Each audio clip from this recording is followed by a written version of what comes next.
is hotter than Mount Tongler, but we're gonna do this anyway.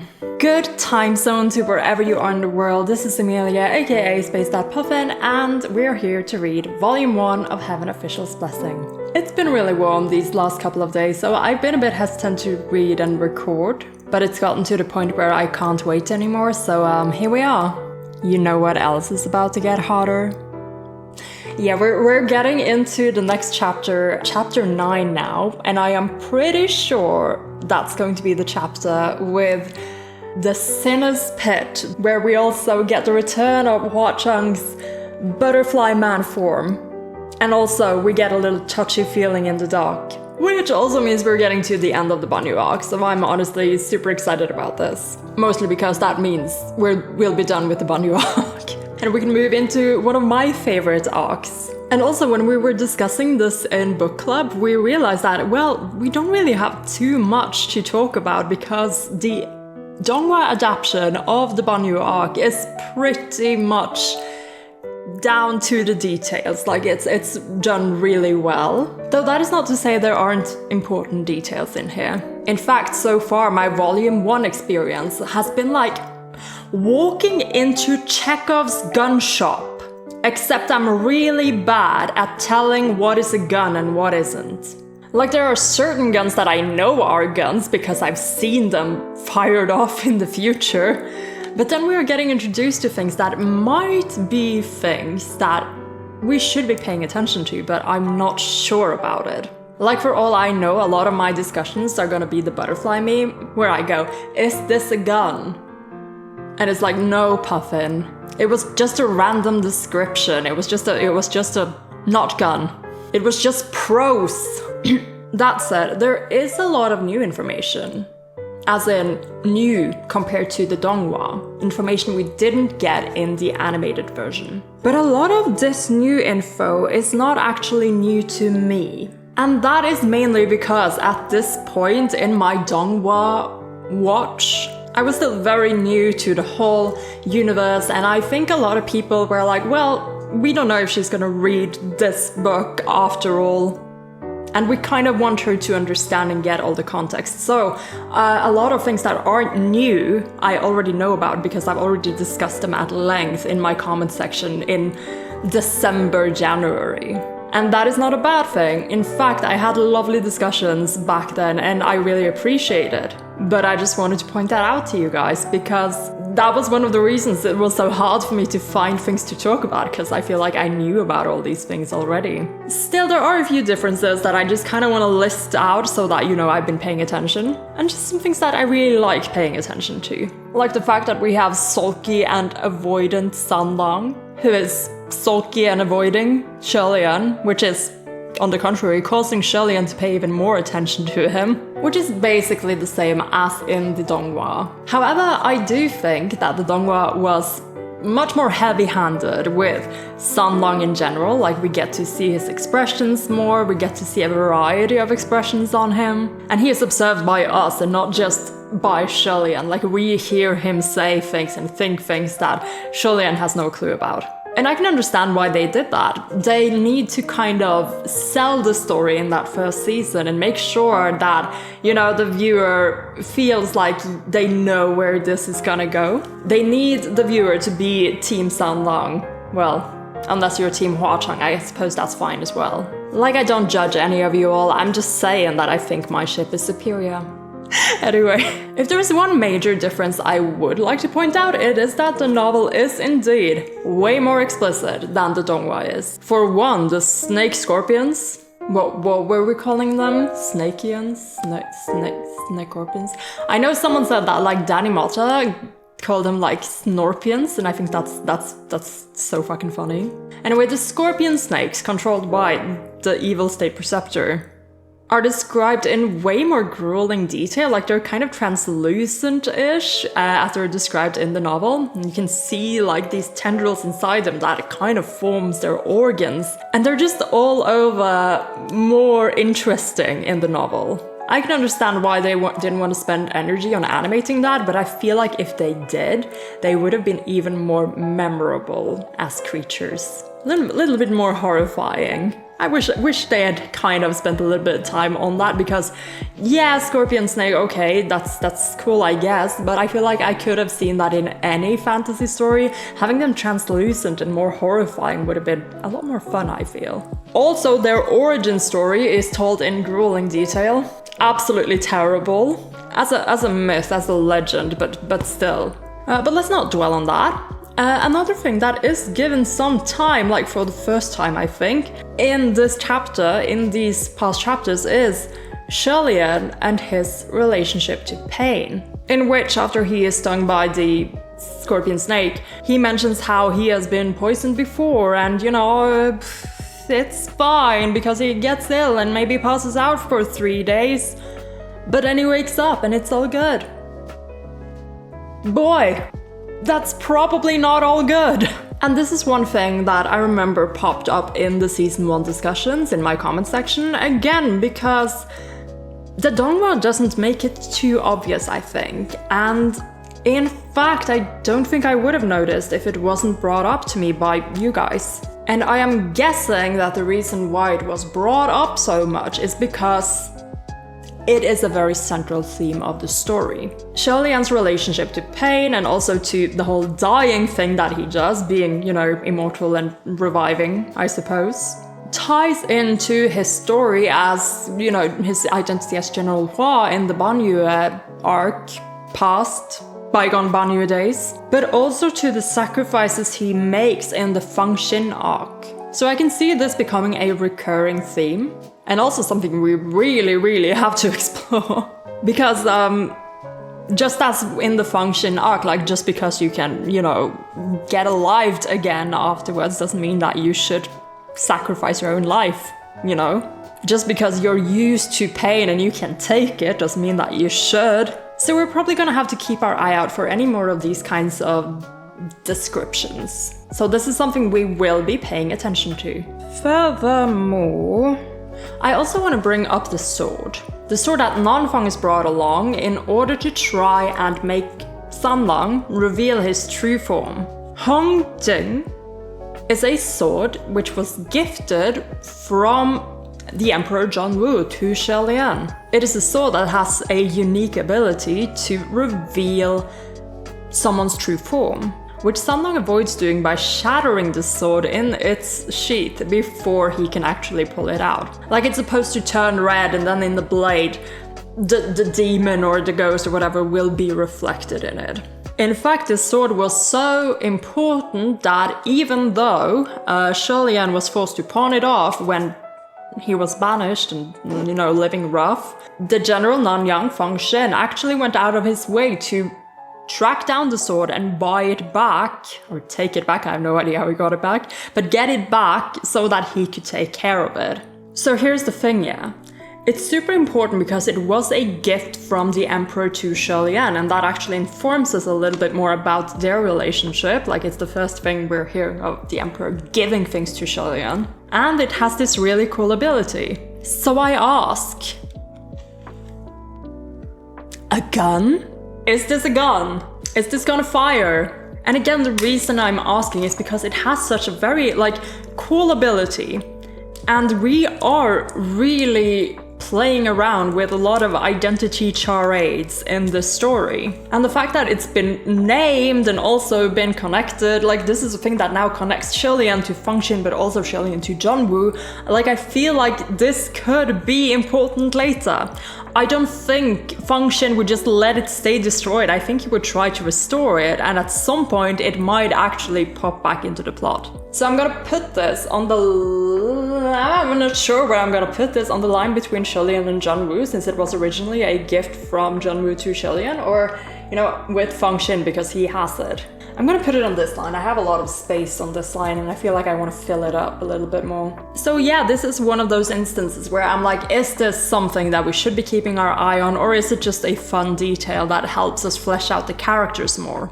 It helps us understand Fangxin as a character more, what kind of person he is and what he would go out of his way to do. And also it helps us start to build a relationship between Xianle and the Emperor. Like, we know he is the god-pleasing prince, but in the book so far we don't know much about their relationship except for the conversation Xianle had with San Lang, where now we have, well, he saw this sword because Xianle likes swords and went like, that's cool, and then it was gifted to him. So yeah, I really like the sword scene because it does a lot of things and it might be a thing. Okay, moving on, I want to pick my pen for the day. I was wondering if I should go back to Huachang's pen now that I know that he's gonna appear, or if we should do a Xianle one, because it's been a while since we've done a Xianle one.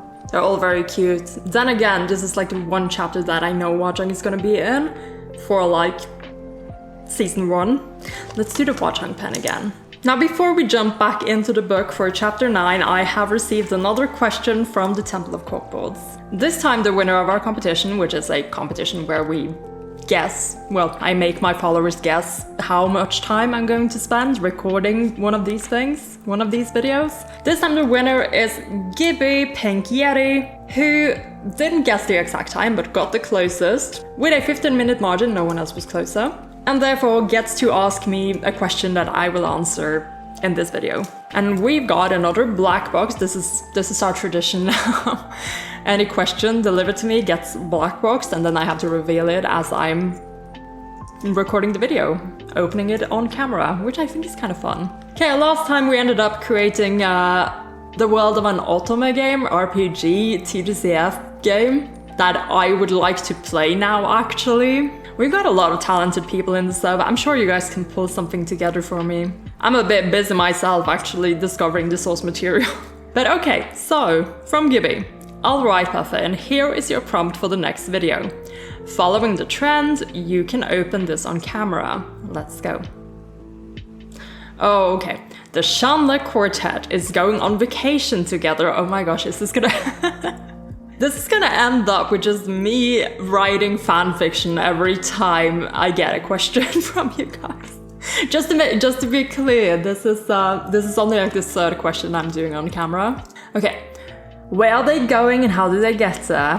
Who would be in charge of what? What fun activities would each character choose for fun? Okay, we have a lot. I have a lot of questions to ask back at you, Gibby. Is this in universe? Is this a modern AU? Like, what are we doing here? Note, Huachang's activity cannot be whatever Gege wants, and yes, Feng Qing have to come along. Well, of course they have to. It wouldn't be a Xianle Quartet vacation without them. And lastly, of course, what unexpected mishap occurs during the trip? You know, I can't half-ass these things, you know that. I'm going to have to sit and have a think about this. Okay guys, perfect time for a coffee break. I'm about to try and dive into this and see what kind of headcanons I can pull out for it. Xianle Quartet vacation, let's go.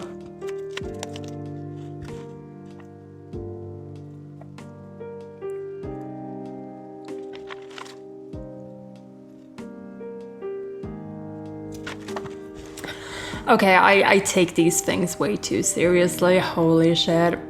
I had fun, again. I'm not gonna specify the details of where exactly and when exactly this is. Is this an AU? Is it an in-universe thing? Oh, we can probably adjust the details and make it fit either way. But here we go, Xianle Quartet on vacation. Which you see initially was actually a spontaneous Hualian vacation. However, once Feng Xin gets to hear about it, his overbearing father instincts kick in because they're not even married yet. We can't have this happen. So he somehow invites himself, and you know, if Feng Xin somehow invites himself, bet your ass mooching is not gonna be far behind. You see, he's actually busy, but once he hears where they are going, he coincidentally has some things that he needs to do there, so you know. Two birds, one stone, something, he tags along. And because I've wanted a beach episode for the longest time, of course we're going to a seaside town, ocean vacation. I think Huachang is the one who suggested it, mainly because he thinks that mooching will hate it. You know, the sand and salt combination. Yeah. So in universe, we're obviously traveling by teleportation array. Huachang and Xianle by dice. Feng Xin and mooching by hand-drawn teleportation array 5 minutes later. Which is also Huachang's first successfully scheduled alone time with Gege. If we're in the modern verse and they are traveling by airplane, you know that Hwa-chang booked the tickets, but like upgraded 2 of them literally the day before the flight. So Hualien will be flying in style while Function and Mooching gets economy seats. Shilian only almost feels bad for them. And you know, because Hwa-chang is in charge of the bookings, he is also keeping the accounting really tight. As in, he's noting down every single penny spent. He's gonna make them pay back in full.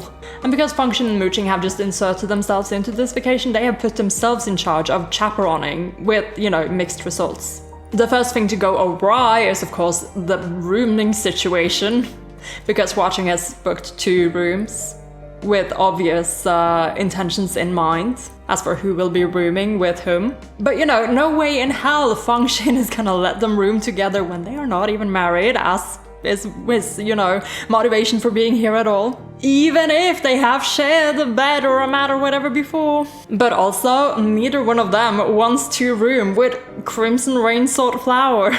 So Xianle trio gets cramped into 1 room. And in fact, Hwa-chang never leaves in the evenings anyway, so it ends up being all of them in 1 room, while this other one is just vacant, except for like suitcases, I guess. That was page 1, here's page 2. So what kind of activities would they be into? Well, Hwa-chang would have an insane itinerary.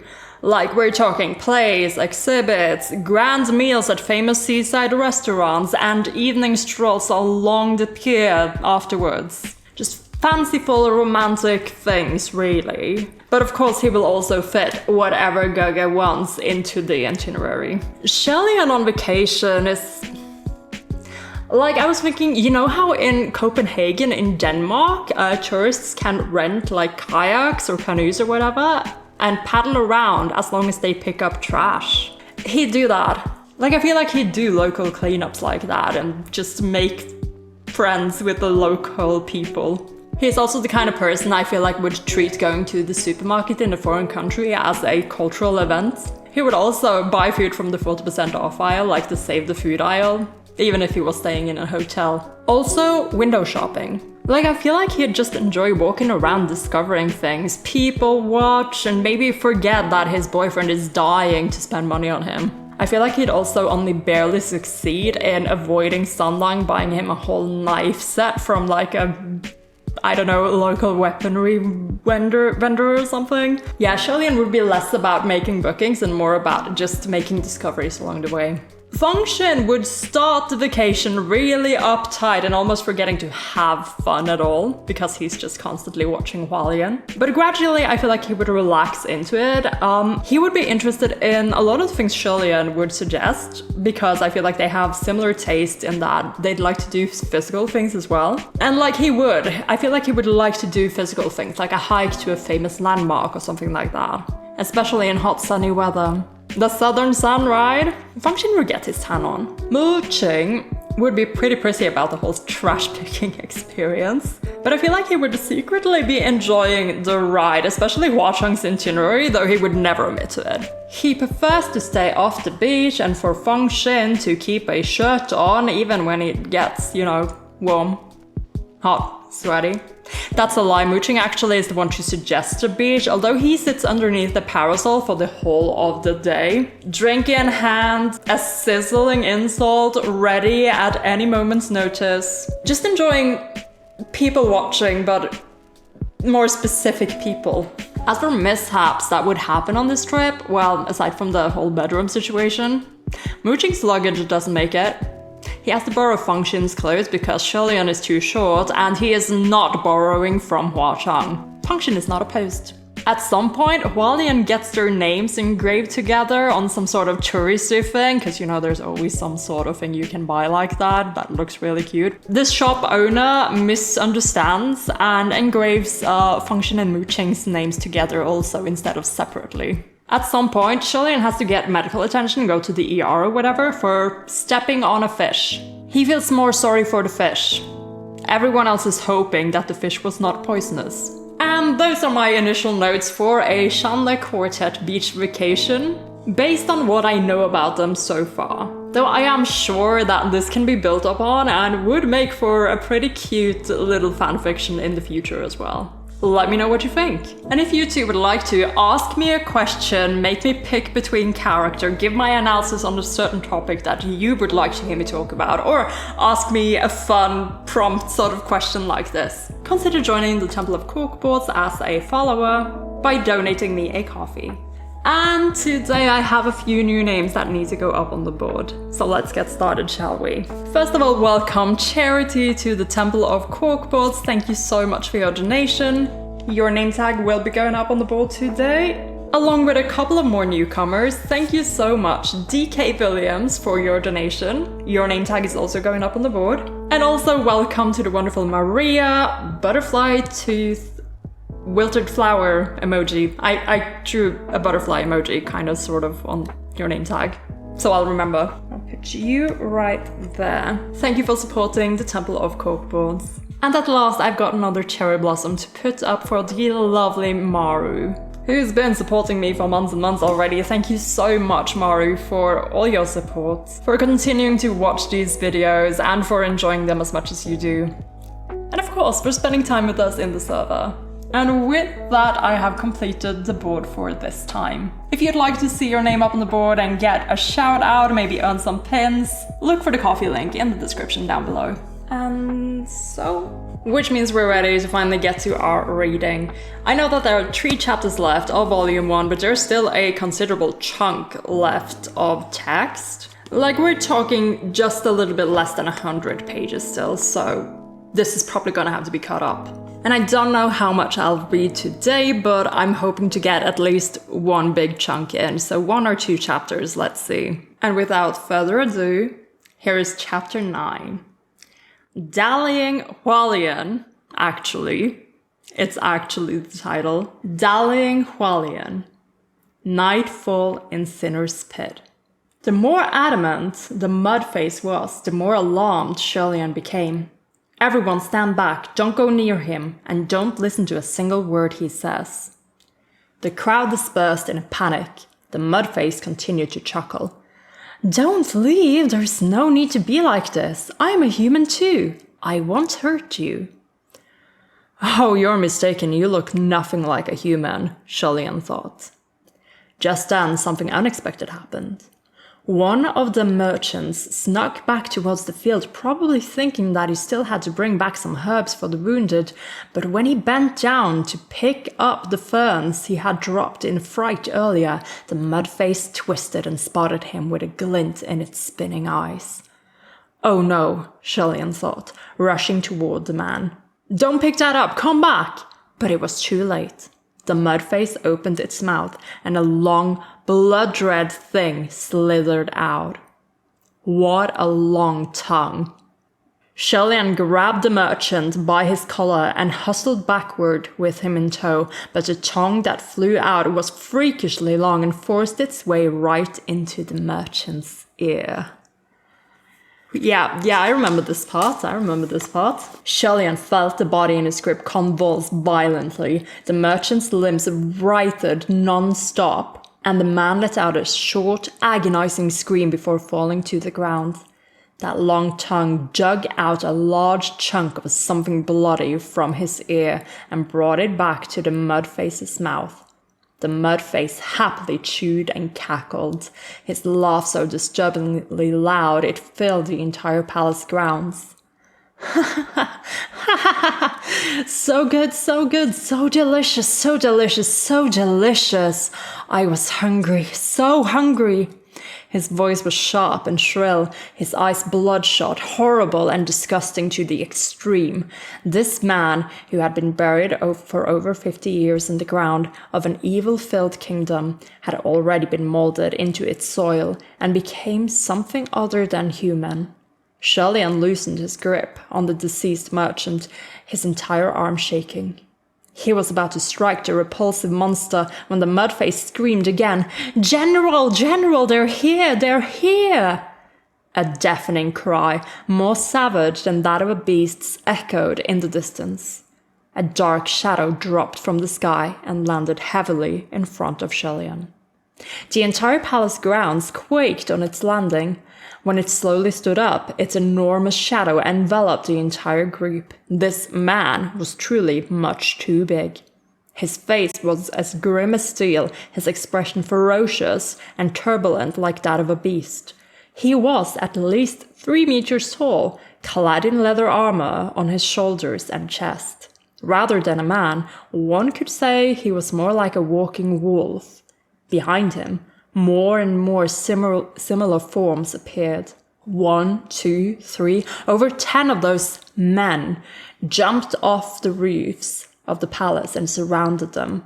Each one of these men was as large as a horse, built like a beast, with a sharp tooth-covered mace on his shoulder.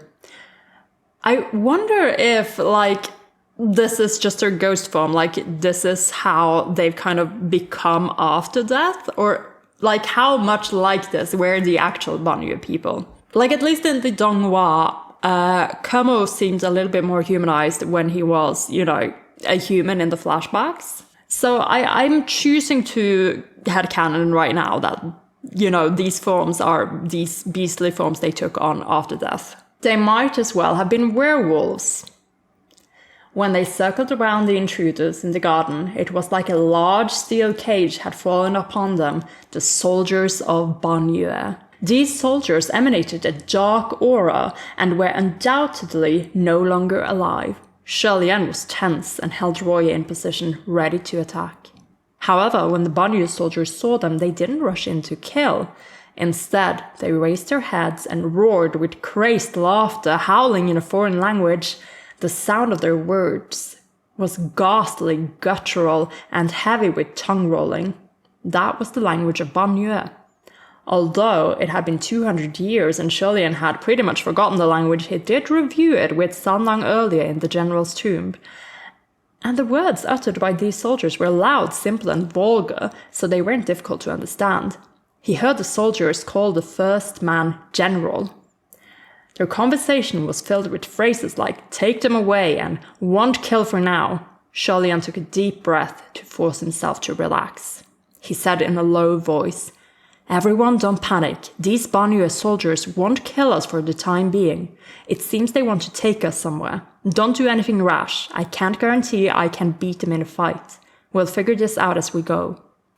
It was clear that these soldiers would be hard to fight, each of them rougher than the next. Even with Roye in hand, suffocating one would probably take a bit of time, never mind 10. With mortals with him, Xianle couldn't do anything bold and could only remain vigilant and protect them the best he could. Sanlang didn't say anything. And the others had already lost their nerve. Even if they wanted to do something rash, they wouldn't know how, so they could only nod tearfully. Next to them, the mud-face screamed again. "General, General, please let me out! I detained your enemies, let me go home! I want to go home!" Seeing the Banyu soldiers, the mud-face became hysterical, screaming and crying, blabbering nonsense with some Banyu words mixed in, no doubt learned from the many years he spent buried here. The massive 3-meter-tall man they called General seemed to find the squirming mud-face deeply disgusting and swung his mace towards it. He smashed the face into a bloody mess, the teeth of his mace piercing the brain. When he pulled his mace up again, the entire body was pulled out with it, fulfilling his wish of "let me out." However, the body that was unearthed was not a full human body, but a chilling skeleton. The merchant screamed in terror. The mud-face, bloody after crumpling off the mace, seemed to also freeze in fear after seeing his own body. He sucked in a sharp breath. "What's this? What's this?" "It's your body," Xianle reminded him, seeing that the mud-face was numb in disbelief. It was easy to figure out. This man had been buried in the desert for more than 50 or 60 years. His body had fertilized the Shenyu ferns until they cleaned him off his flesh and left only bones. "How can this be?" the mudface cried. "My body isn't like this. This is not my body." His voice was incomparably shrill, and he was a horrifying and tragic sight. Xianle shook his head, but Sanlang sneered. "Now you're not used to your own body? What was that thing that came out of your mouth earlier?" You didn't think that was odd? The mudface countered immediately. That wasn't odd, it was just a tongue that's a bit longer than average. There was nothing but mockery on Sanlang's face. Yeah, sure, just a little longer, right? That's right, the mudface cried. It's only a little bit longer. It's just because I spent decades trying to live off insects, forcing my tongue to extend. That must be how it came to be like this. When he was first buried in the ground, perhaps he was still alive. And in order to survive, he had done his best to extend his tongue to eat flying insects and creepy crawlies. Then, as he gradually became less and less human, his tongue also became longer and longer, and the food he ate also moved from insects to much more terrifying things. However, because he had been buried underground for so many years, unable to see the state of his body, he was unable to accept the truth and refused to believe he was no longer human.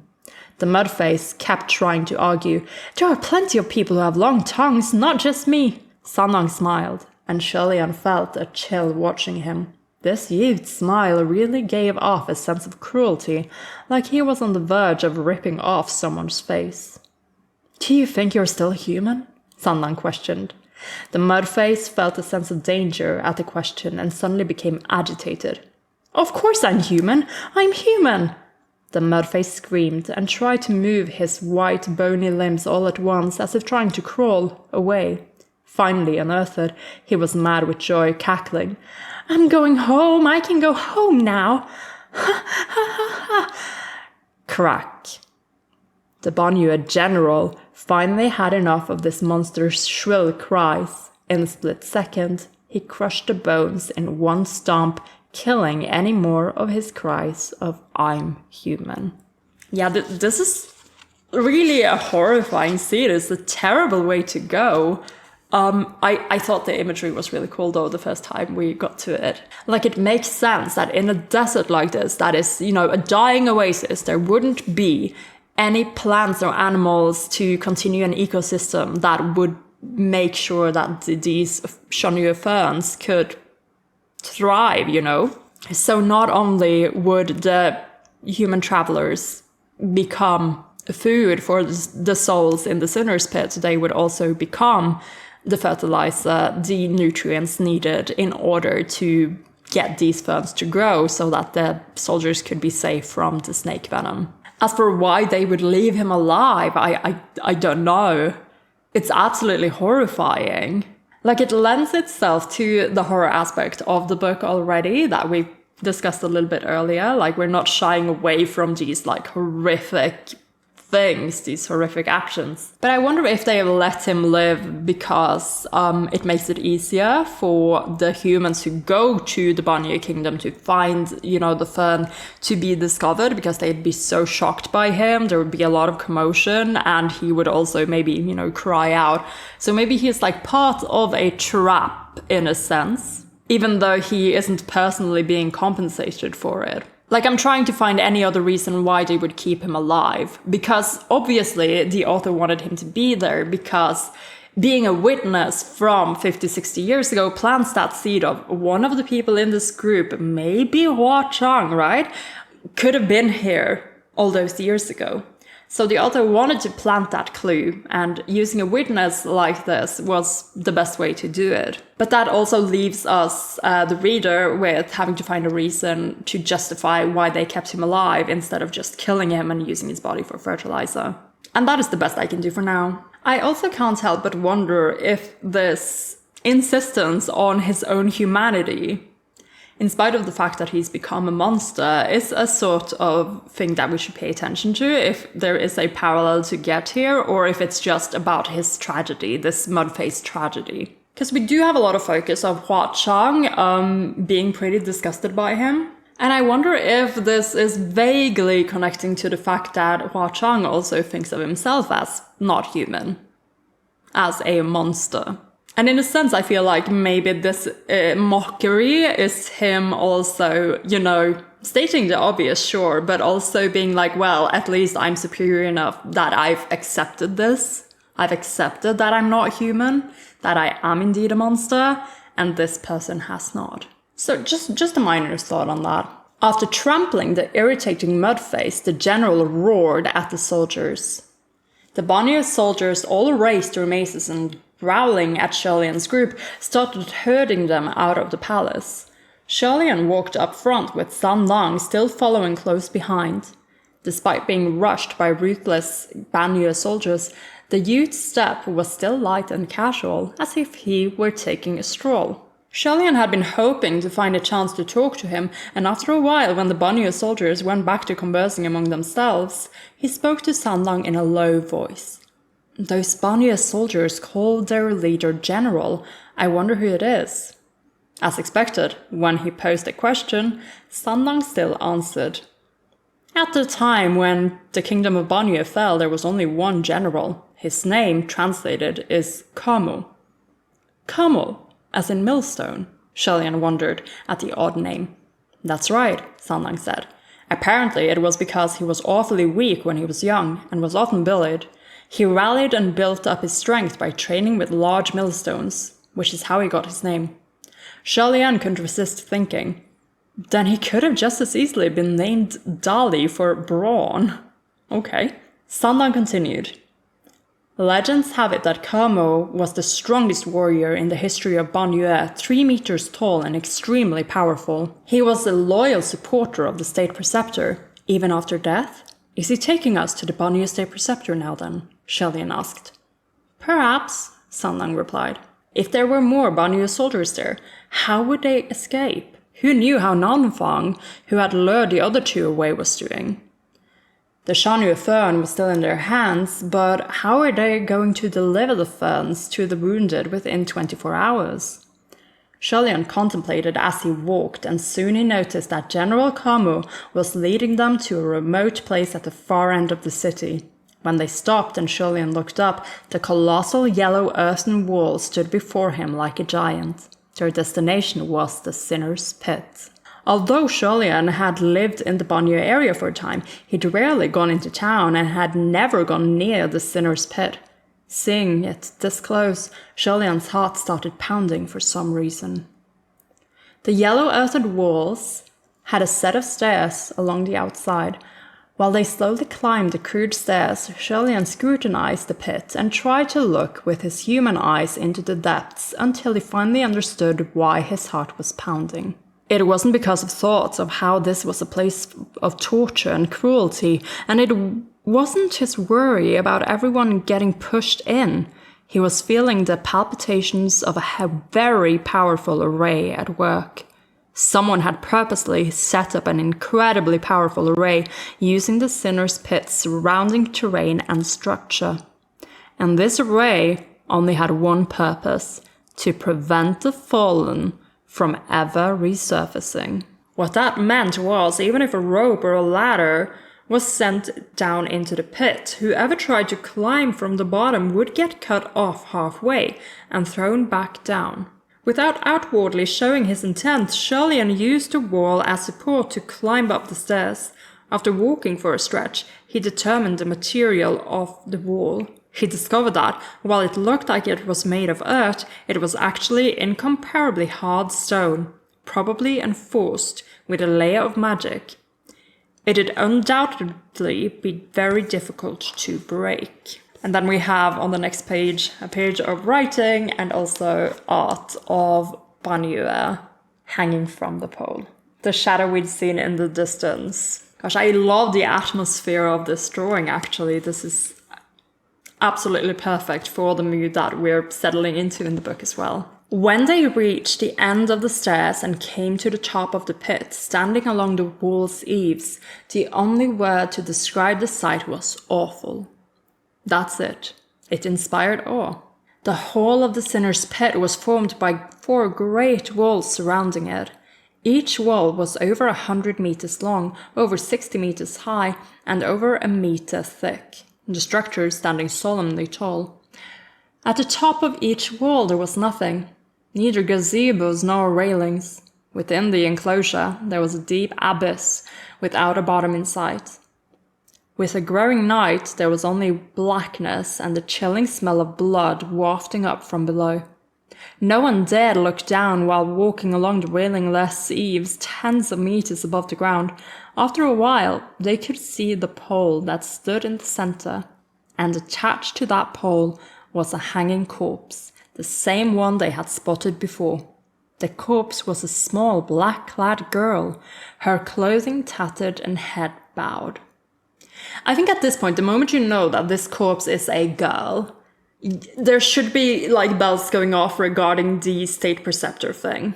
As in, you should be starting to think that, okay, maybe the white-clad people were red herrings. Or you'll have to start coming up with like an entirely different plot in your head. By this point, you'll be like, oh, is this someone's, important someone, sister, whatever. When I first saw her, I actually wondered if she was Ajao's familiar someone, because of how he reacted in the Donghua. We already saw his reaction earlier in the book when they saw the Sinner's Pit from afar, and the reaction came after seeing this shadow on the pole. Xianle knew that this pole had been used specifically for hanging criminals that deserved shame and humiliation. The prison guards would usually strip the criminals of their clothing and hang their bodies naked. The criminals would die from starvation or dehydration, and after death the corpse would be left to flail in the wind, scorch under the sun, and rot in the rain. When the corpse rotted completely through, it would fall into the pit itself. That sort of death was an exceedingly ugly sight. This is some medieval bullshit for sure. The corpse of that girl didn't seem to be rotten, so it must not have been long since she died. Perhaps it was a local girl that the soldiers captured. What a cruel and vulgar thing to do to a young girl. Ajao, Qiansheng, and the others' faces blanched at the sight and paused in their steps, afraid to go forward. Como didn't force them onward either, but turned to the pit and let out a long cry. Why is he yelling? Xianle wondered, but his question was soon answered. From the bottom of the dark pit, there came wave after wave of roars in response to the cry, like predatory beasts, like monsters, like tsunamis, hundreds upon thousands, deafening to the ear. The wall trembled with the noise, making those standing on the eaves lose their balance. Xianle could clearly hear rocks and debris falling within. Only criminals were thrown into the Sinner's Pit. Were those the souls of the criminals answering Como? Como roared again, and Xianle paid more attention listening. This time, Como wasn't making meaningless noise, and he wasn't cursing either.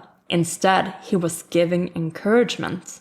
Xianle was very sure he heard the words, "my brothers." After roaring, Como turned to the soldiers watching Xianle and the others and shouted another command. Xianle understood. Como had said, "Just throw in 2 and detain the rest."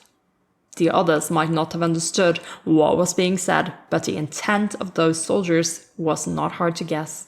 Everyone looked pale as ghosts. Xianle saw that a couple couldn't even stand upright anymore, shaking from fear. He stepped forward and said in a small voice, "Don't worry. If anything happens, I will go forward first." Xianle thought that if they almost fall, he might as well be the first one to check things out. It couldn't be worse than venomous snakes and beasts or menacing ghosts. He couldn't die from the fall, from getting beaten, from bites, or from poison, as long as it wasn't lava or fire or some pool of corpse-dissolving water. It wouldn't be too terrible when he jumped down. Corpse-dissolving water, lava, fire. Yeah, I guess that would be hard to come back from, like if you were melted away. How do you come back from that? Is that like how you would kill someone immortal like Xianle permanently, if they died to like some sort of acid bath? Besides, he had Roya with him, thank God. Even if he might not manage to escape the array, he could still use it to catch the others who fell after him. Como had said detain the rest, meaning that most of the others would be safe temporarily. After all, it wasn't easy hunting for prey in the Gobi Desert. So they should savor them instead of eating everyone in one go. Xianle's mind was clear, but who knew? There was someone next to him who couldn't wait any longer. Ever since they reached the top of the sinner's pit, everyone, besides Sanlang, who looked like nothing was out of the ordinary, was trembling, but especially Ajao.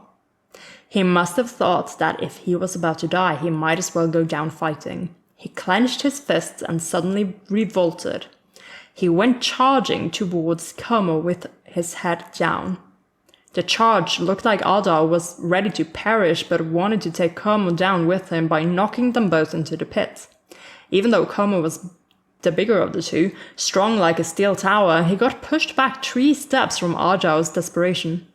He roared in outrage and immediately threw the young man in. Everyone started screaming when they saw Ajao plunge into the dark abyss. And Xianle called after him too. Ajao! From deep within the bottomless pit there came a roaring cheer, and then the sounds of the cruel ripping of flesh like fierce ghosts fighting over a meal. It was easy to understand from hearing those noises that the young man Ajao would never survive. Okay, I think the description they make here is really good as well, because it makes you kind of feel like, oh, okay, he's done for. He's out of it. And now knowing that he's not, it's good. Because if you think that he's just a normal human, you'd be fooled. Again, I'm justifying this so hard because of personal reasons. Xianle was dumbstruck by this development. He had been suspicious that Ajao was a subordinate of the Banyu state preceptor, purposely leading travelers to the ruins, kinda right, halfway right. He also suspected that he was the one who was here 50 or 60 years ago. But the young man ended up being the first killed. How could he possibly survive that jump? And then you're kind of planting the seed that, oh my gosh, was Sanlang here 50, 60 years ago since it isn't Ajao? This is the layering is so good because by apparently, crossing out one possibility, you have to start thinking about the others, even though this possibility is actually still there. It's just good because it gets your mind reeling. You start thinking about all the things you have learned to try and piece this together. And that's what I really like about the way these mysteries have been layered. There is a layering, right? And just plucking one string, it's like a spider web, right? There's always another possibility that you have to consider. But it's not too confusing. You can easily follow along. There's a pattern to it. And I'll have to see how they do it, but I'm hoping for more information. That once we start talking to Como later, it will become more obvious to us that Peisho is the one who's supposed to be connected to this, because right now there are no threads whatsoever that would lead you into assuming so. Ajao being suspicious, sure. That he is Peisho, no evidence yet that I'm aware of. So we'll see what happens as we go. Could he be faking his own death? But now that they were all captured by the Banyu soldiers, if Ajao really was the state preceptor's subordinate, he'd have the upper hand and could gloriously reveal his true identity. Certainly, he didn't need to do anything extra like faking his own death before their eyes. It was completely meaningless. But then, why did Ajao rush Como? Wasn't that an equally meaningless death? Xianle's thoughts were in knots again, while the Banyu soldiers decided on the next human to push down. Como seized them up and pointed at Tianshang. Another Banyu soldier opened his large palm and reached out to capture the boy. Tianshang screamed in horror. "Ah, help! Don't take me, I'm—" Without any more time to think, Xianle stepped forward. "Please wait, General." Hearing him speak, in the Banyu tongue no less, shock appeared on Como's dark-skinned face. "You know how to speak our tongue? Where are you from?" "I'm from the Central Plains," Xianle replied. He would have been fine with lying that he was also a citizen of Banyu, but that wouldn't have worked. With how rusty his Banyu dialect was, his lie would fall apart after conversing with Como for too long. Besides, it was also obvious from his appearance that he was a man of the Central Plains. The people of Banyu detested liars more than anything, so if Xianle was found out, the result would be much worse. "Central Plains?" Como questioned. "Descendants of Yong'an?" "No," Xianle replied. "The kingdom of Yong'an has long since fallen. There is no more Yong'an now." But to those of Banyu, all those who came from the Central Plains were pretty much the same, relatives of the descendants of Yong'an. The Banyu were annihilated by the army of Yong'an. So the moment he heard where Xianle was from, Kermo's dark expression flashed with rage. Many of the Bonnier soldiers also started growling, cursing vulgarly at him. Xianle listened, but it wasn't much more than despicable, liar, and throw him down. Xianle couldn't care less.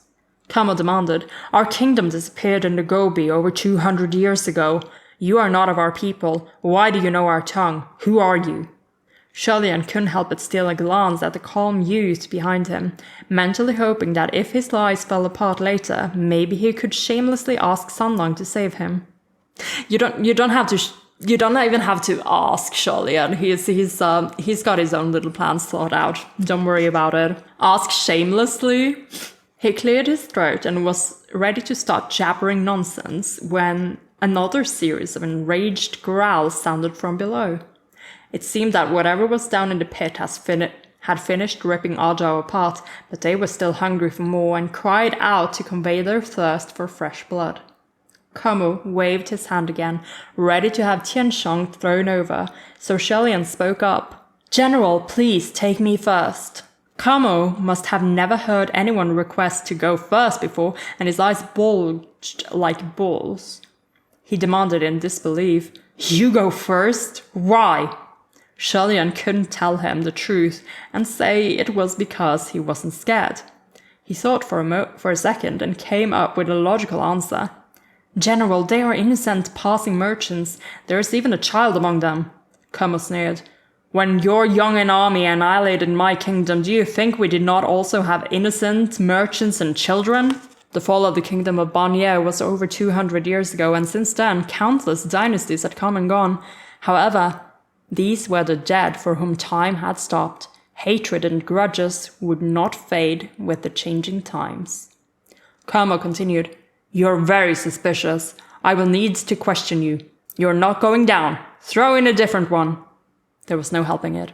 Xianle was ready to jump if all else failed anyway. However, behind him, Sanlang stepped forward. Xianle's heart lurched and he looked back. With his arms crossed, the youth was nonchalantly looking down into the dark, bottomless sinner's pit with intrigued air. This wasn't a good sign. Xianle called out, "Sanlang?" Sanlang looked over at the sound of his call and smiled softly. "It's fine." He took another step forward and was teetering dangerously on the brink. Both Xianle's head and heart started pounding. He called again, "Wait, Sanlang, don't move!" At such a height, at the very edge of the pit, the hem of the youth's red clothes danced in the night breeze. Sanlang glanced at him, again with a smile. "Don't be scared. You, come back here first, come back here, and I won't be scared," Xianle said.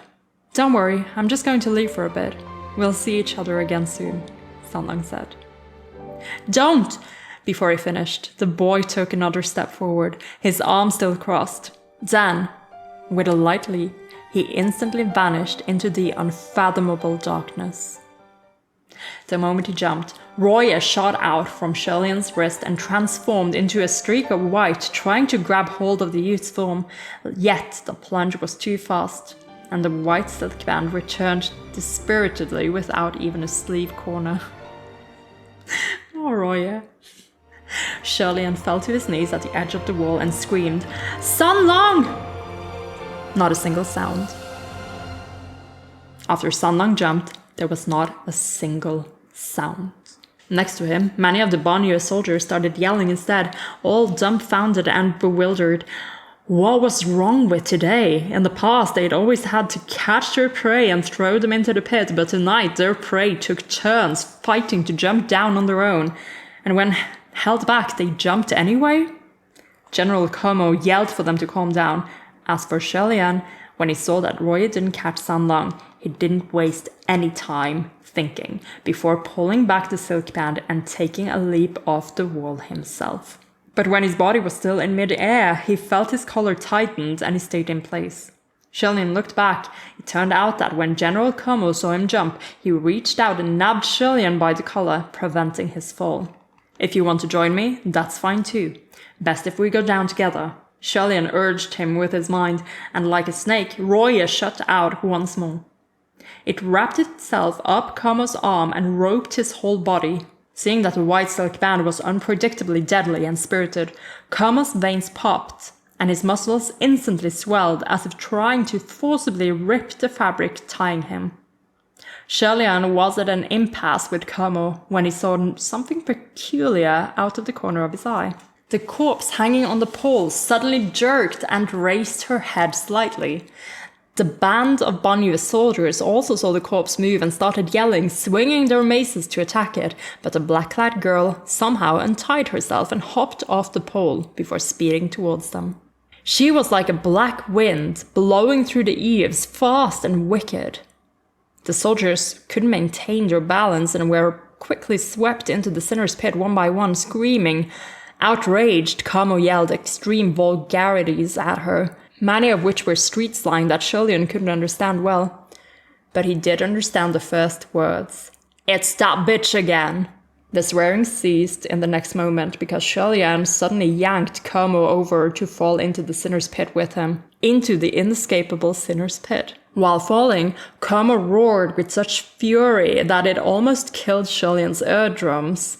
He had to recall Roye and give Kamo a kick while he was at it to get the general farther away from him, just to protect his ears. Soon after, he urged Roye to fly upward to try and grab hold of anything that could prevent him from falling deeper, or to slow him enough that when he hit the ground it wouldn't be too painful.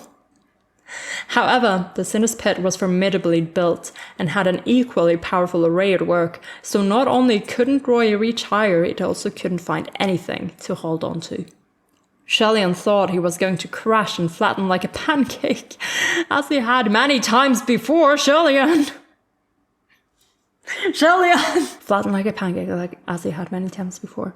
When suddenly in the darkness there was a flash of silver. The next moment a pair of hands gently caught him. "We're here we are. Come on, Celine, time to play the song." Whoever it was caught him perfectly, as if they were waiting there at the bottom just to catch him. With a hand across his back to grasp his shoulders and another under his knees to support his weight, they easily dissolved the devastating force of the fall. Xianle had just fallen from such a high place, and with such a forceful stop that he was still somewhat dizzy and confused. He subconsciously reached out and held tightly onto the person's shoulders. "Sanlang?" he called out. It was dark all around and nothing could be seen, including the person holding him. But still, he blurted out that name. The person didn't respond, so Xianle felt around their shoulders and chest, hoping to confirm. Okay. How exactly were you hoping to confirm anything like this, Xianle? Just asking. Have you already memorized the shape of his neck? Like what exactly are we doing? "Sanlang, is that you?" Maybe it was because the stench of blood here at the bottom of the pit was heavy and disorienting. Who knew what was going through Xianle's head, but his hands continued to roam upward until he reached a strong, hard Adam's apple. He snapped out of it in shock and immediately reprimanded himself, withdrawing his hands. "It's Sanlang, right? Are you all right? Are you hurt?" It took a moment before he heard the youth respond in a deep, low voice from somewhere very close to him. "I'm fine." For some reason, Xianle thought that his voice was curiously different from before. "Sanlang, are you really all right? Put me down," Xianle said. "No," Sanlang replied. I wonder if I should have kept the Sanlang tally. There's a lot of Sanlangs in it. Xianle was taken aback by the response. What was going on? Was there something on the ground?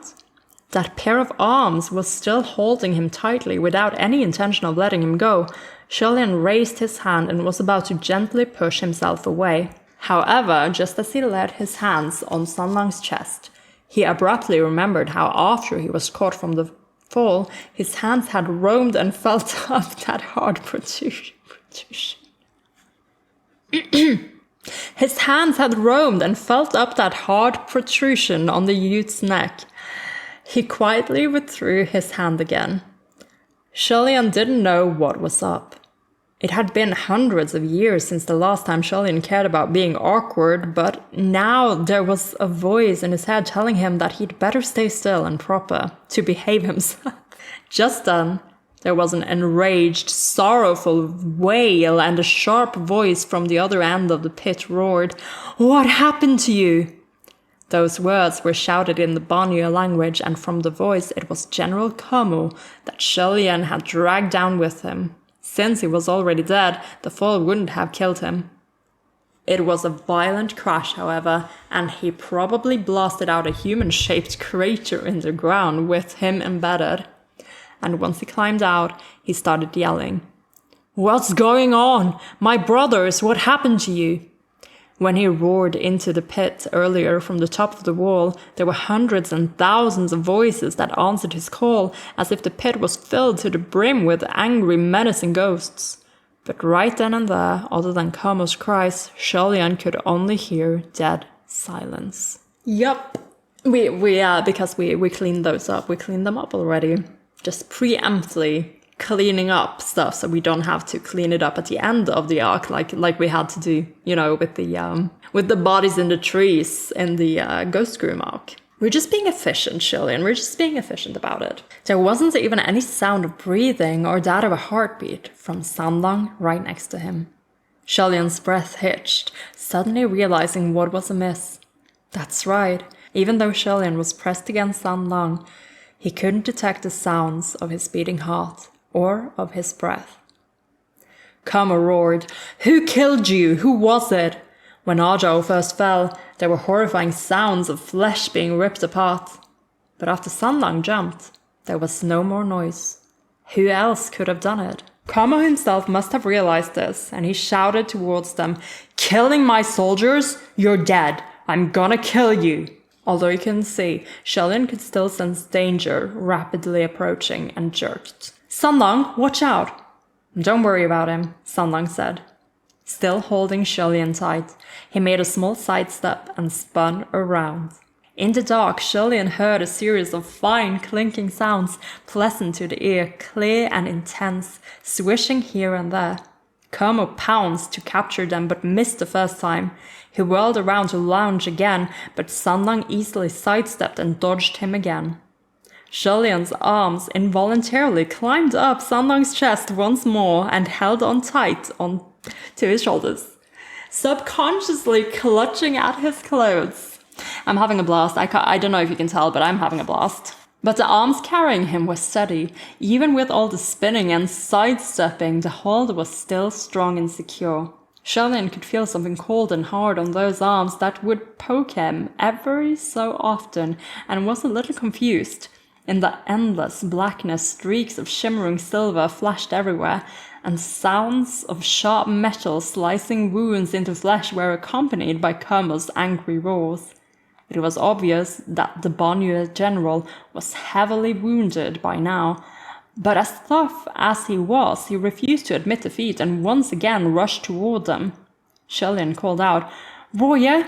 The silk band answered his call and shot out. A loud snap sounded above them.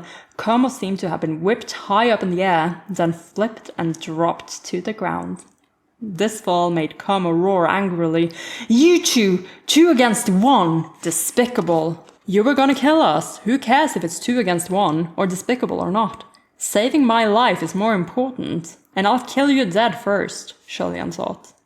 Fucking hell, Xianle is actually fucking vicious, but again, it's against the ghost, so... But still, definitely more murder intent in the novel so far. Sanlang, on the other hand, only humphed a mirthless snort.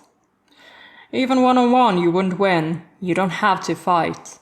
The last line was directed to Xianle. Oh, it was directed to Xianle. Maybe I should have voiced that a bit differently. Let's try again. "Even one-on-one you wouldn't win. You don't have to fight." The last line was directed to Xianle, and in speaking it, his voice was deeper, with none of the previous glib, mocking tone. "All right," Xianle responded, but also prompted him. "Sanlang, why don't you put me down? I'll be in your way like this." "You're not in the way. Don't get down," Sanlang said. "Why can't I get down?" Xianle asked, in spite of himself. This guy couldn't possibly enjoy fighting while carrying someone, could he? Well, enjoy. He didn't need to go that far to look down on his opponent, did he? Xianle's answer was only 2 words. It's dirty. Ellipsy reply from Xianle. So it was pointed out to me that this is a parallel to the scene that is also short film 1, but that is a flashback in Xianle where Xianle catches the young Hua Cheng and then, dances around, flipping back and forth while fighting the demon that is played by Mu Qing. And that's what this is, right? It is supposed to be a parallel to that, which I quite enjoy. Xianle had never imagined that would be the answer, and said with such seriousness too. He thought it was a little funny, but it also made him feel inexplicably strange, his chest growing slightly warm for some reason. Again, I can tell you why that is, Xianle, but also just, the feeling you get when someone actually cares for you, does something like this because they care for your well-being. Yeah. Oh, it's nice. You can't possibly keep holding me like this. I could, Xianle replied. Xianle was only joking, but Xianle's reply had no trace of humor. Suddenly, Xianle didn't know how to respond. While they were talking, Kamo never ceased attacking. Both of Xianle's hands were holding him firmly, but something else was keeping Kamo at bay, whipping him to his defeat. Gosh, I wonder who that might be. While slowly backing off, he shouted, "That bitch made you too!" He hadn't yet finished those words when a large boom sounded. The massive man fell to the ground, beaten to the point where he could no longer stand. Having heard this, Xianle said, "Xianle, don't kill him. We'll still need to question him if we want to get out of here." Xianle indeed stopped his attacks and remained still.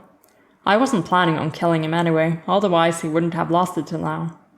Dead silence returned anew to the bottom of the sinner's pit.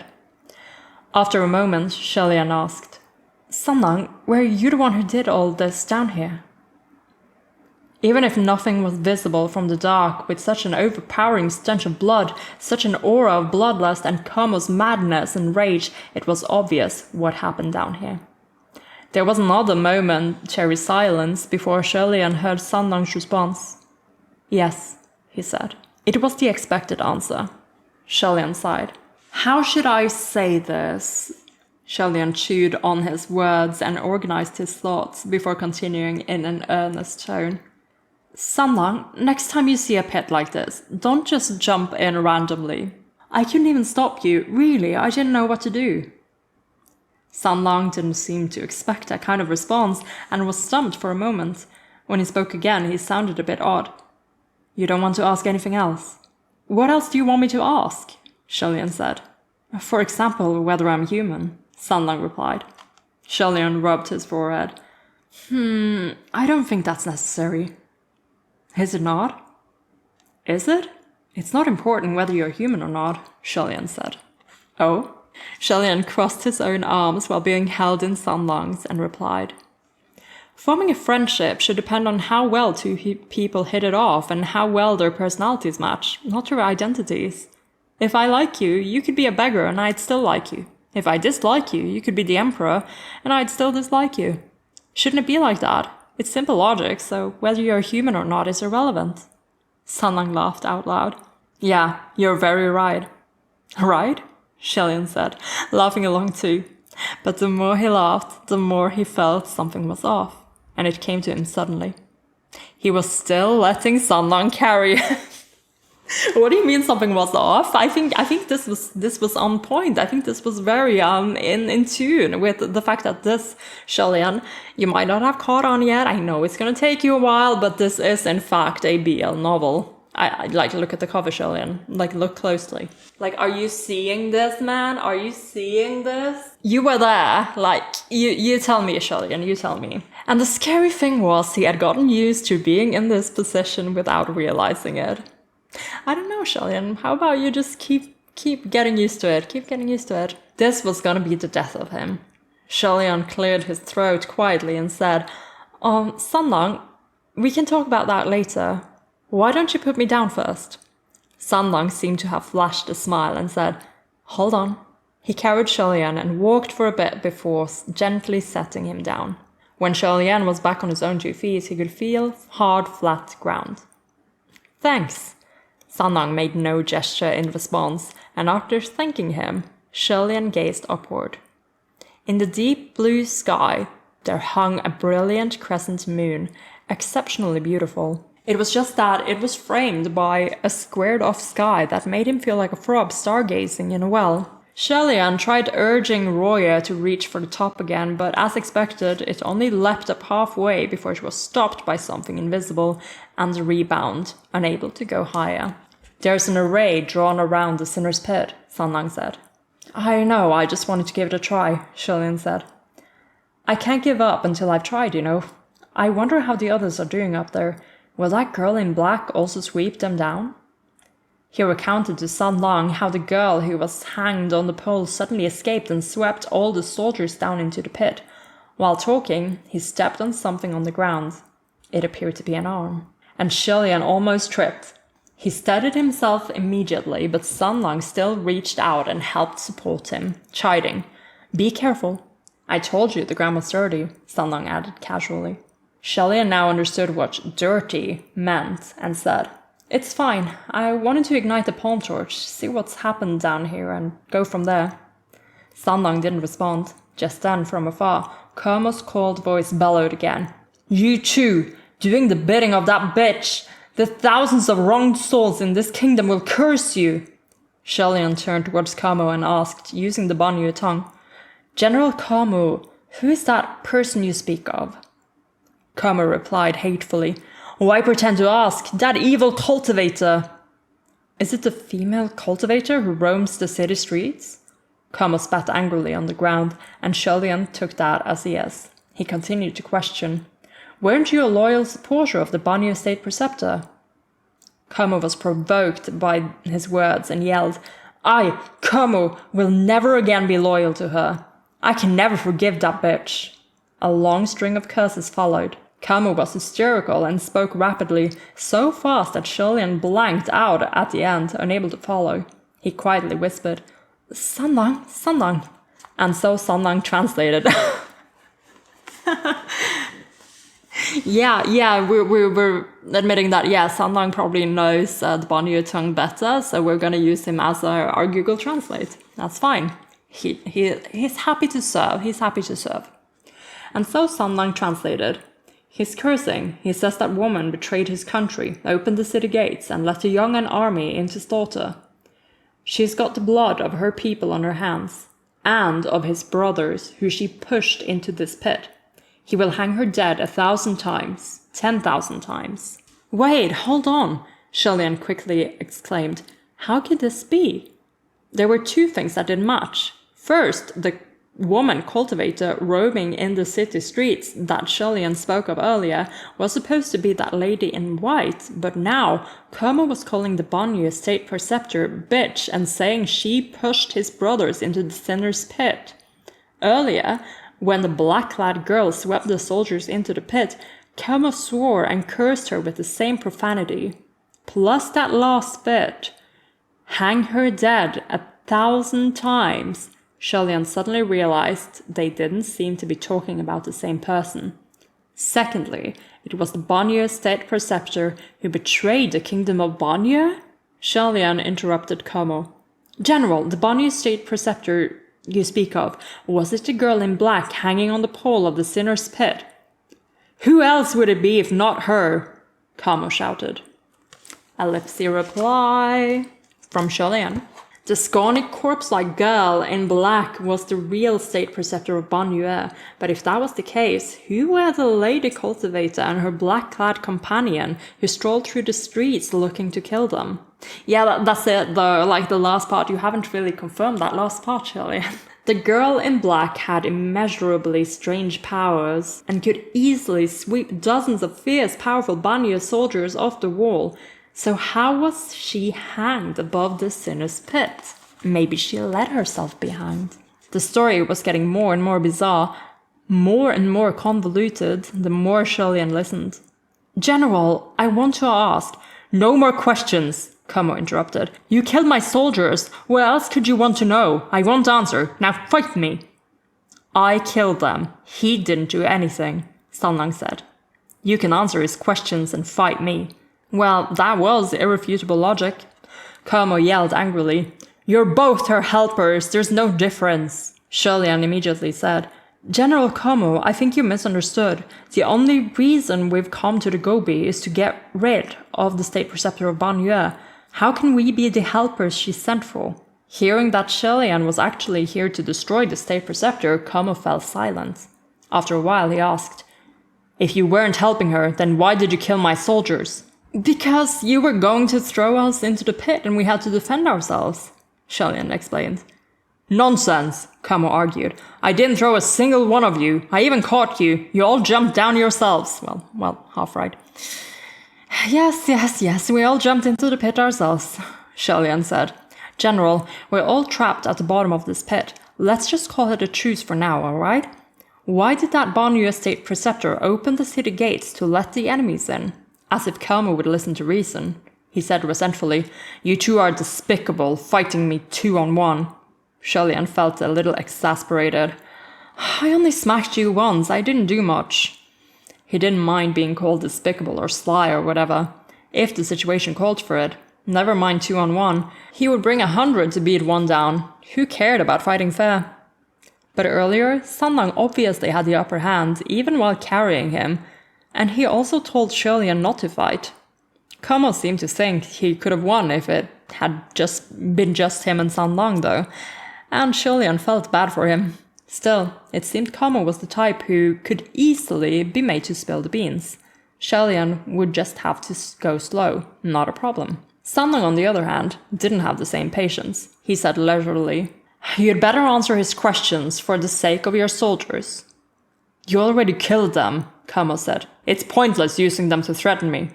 They are dead, but their corpses are still around, Xianle replied. Como grew alarmed, unable to remain sprawled on the ground anymore. What are you planning? That depends on what you do, Xianle said. Just by his voice, Xianle could imagine the way Xianle would narrow his eyes when he spoke. Do you want your next lives to be fortuitous, or for them to be reborn as a pool of blood?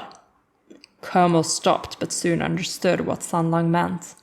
The people of Banyue took death and funerals very seriously. They believed that however the deceased looked at the time of their death was how they would be reborn. For instance, if the deceased was missing an arm, they would be reborn disabled. If the corpse in the pit were destroyed, what would their rebirths be like? General Como was a purebred man of Banyue and couldn't help but be afraid.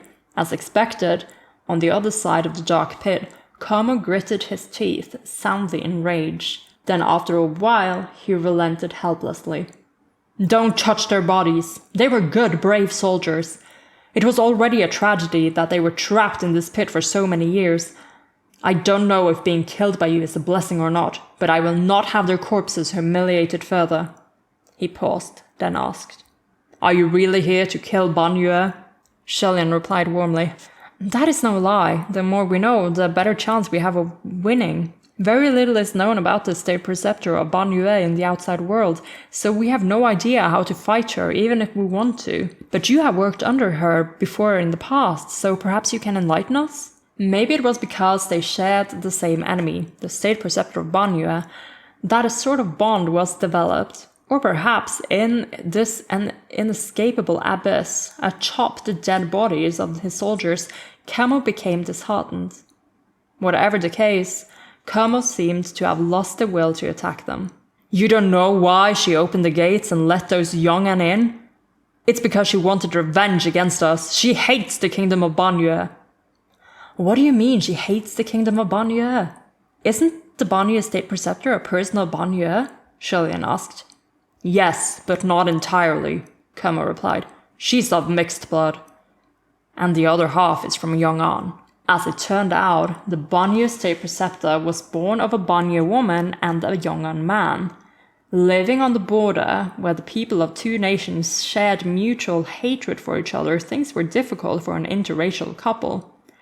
After a few years, the Yong'an man had finally had enough and moved away from the border, back to affluent and peaceful Yong'an. Although it was an amicable divorce, the Banyu woman soon passed away from heartache. They left behind a child 6 or 7 years of age. Without any guardians, the child grew up missing meals.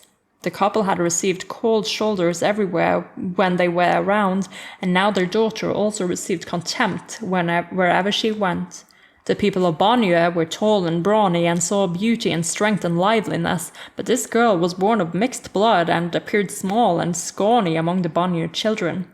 She grew up bullied and became more and more sullen. The Banyu children wouldn't play with her, though there were some Yong'an children who did pay attention to her.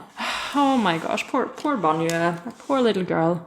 But again, this is like everything is the same. It's just narrated by Kamo in the Donghua, but this is all the same. When this little mixed blood girl was about 10, a riot broke out at the border, and the two armies fought. That battle took many lives, and afterwards, the little girl disappeared. That was the battle in which General Hua also disappeared, was deceased, killed.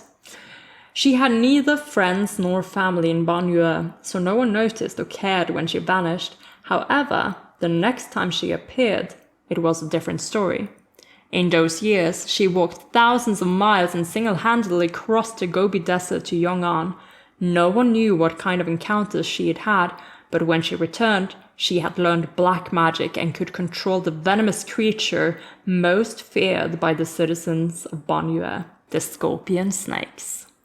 Upon her return, though many were impressed, many were also afraid.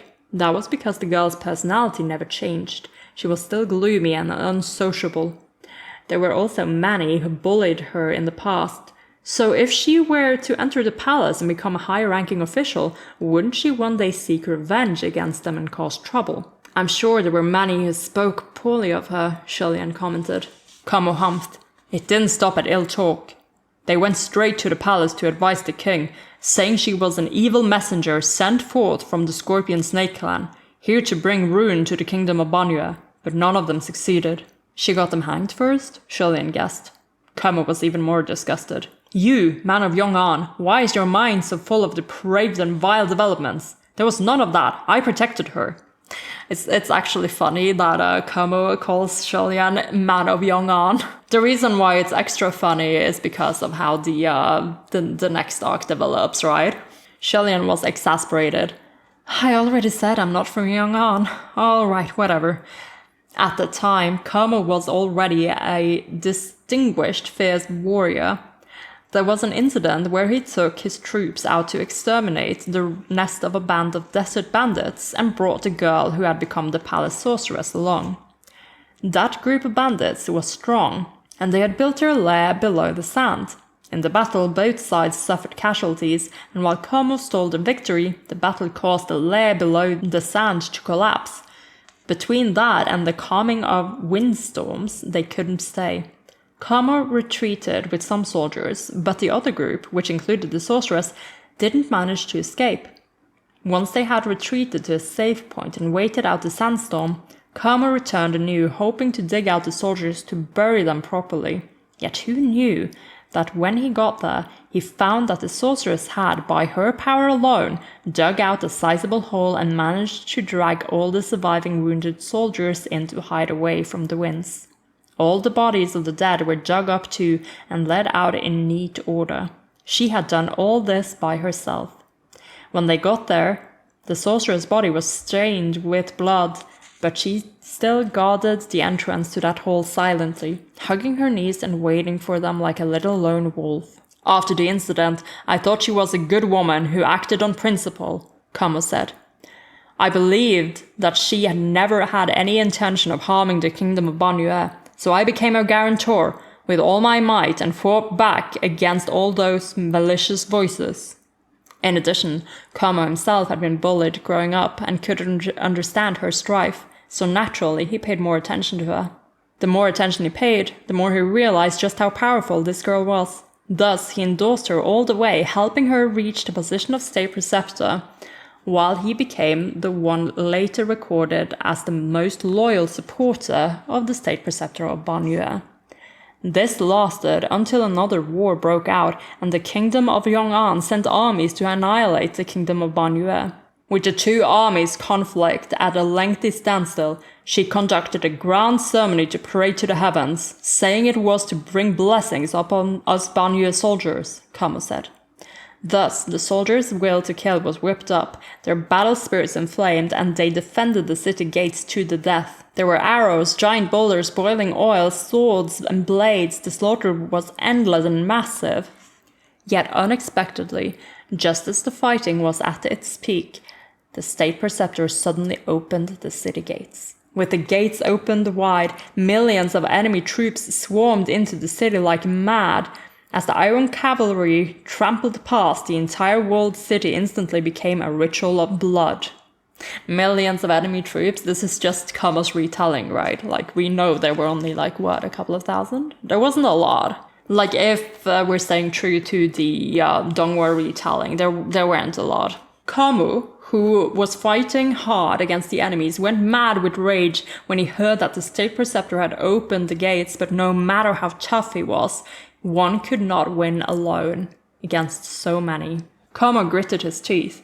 I only learned right then that she had long been colluding with the enemy general and agreed to let the troops in at that moment. But even if I was destined to die in battle, before I died, I was going to kill that traitor no matter what. So I sent a troop of soldiers to charge up the city tower, and we dragged her down and hung her dead over the sinner's pit, hung on that pole. Okay, so direct confirmation that Kamo and the Banyue soldiers were the ones who killed Banyue. Like, she wasn't killed by the Yong'an soldiers. That was kind of what I gleaned from the Donghua. But that's alright, that switches up the motivations a little bit, but it doesn't affect the outcome. Like, I think Peisho would still be grieved and sad about her end. Like, I don't think it would have made him more sad if it was by Yong'an hands or Banyue hands, you know. After the enemy troops passed, the kingdom of Banyue became a dead realm. The state preceptor and the general who died in the battle also became trapped within the ruins, both keeping watch over the other in mutual grudge and hate.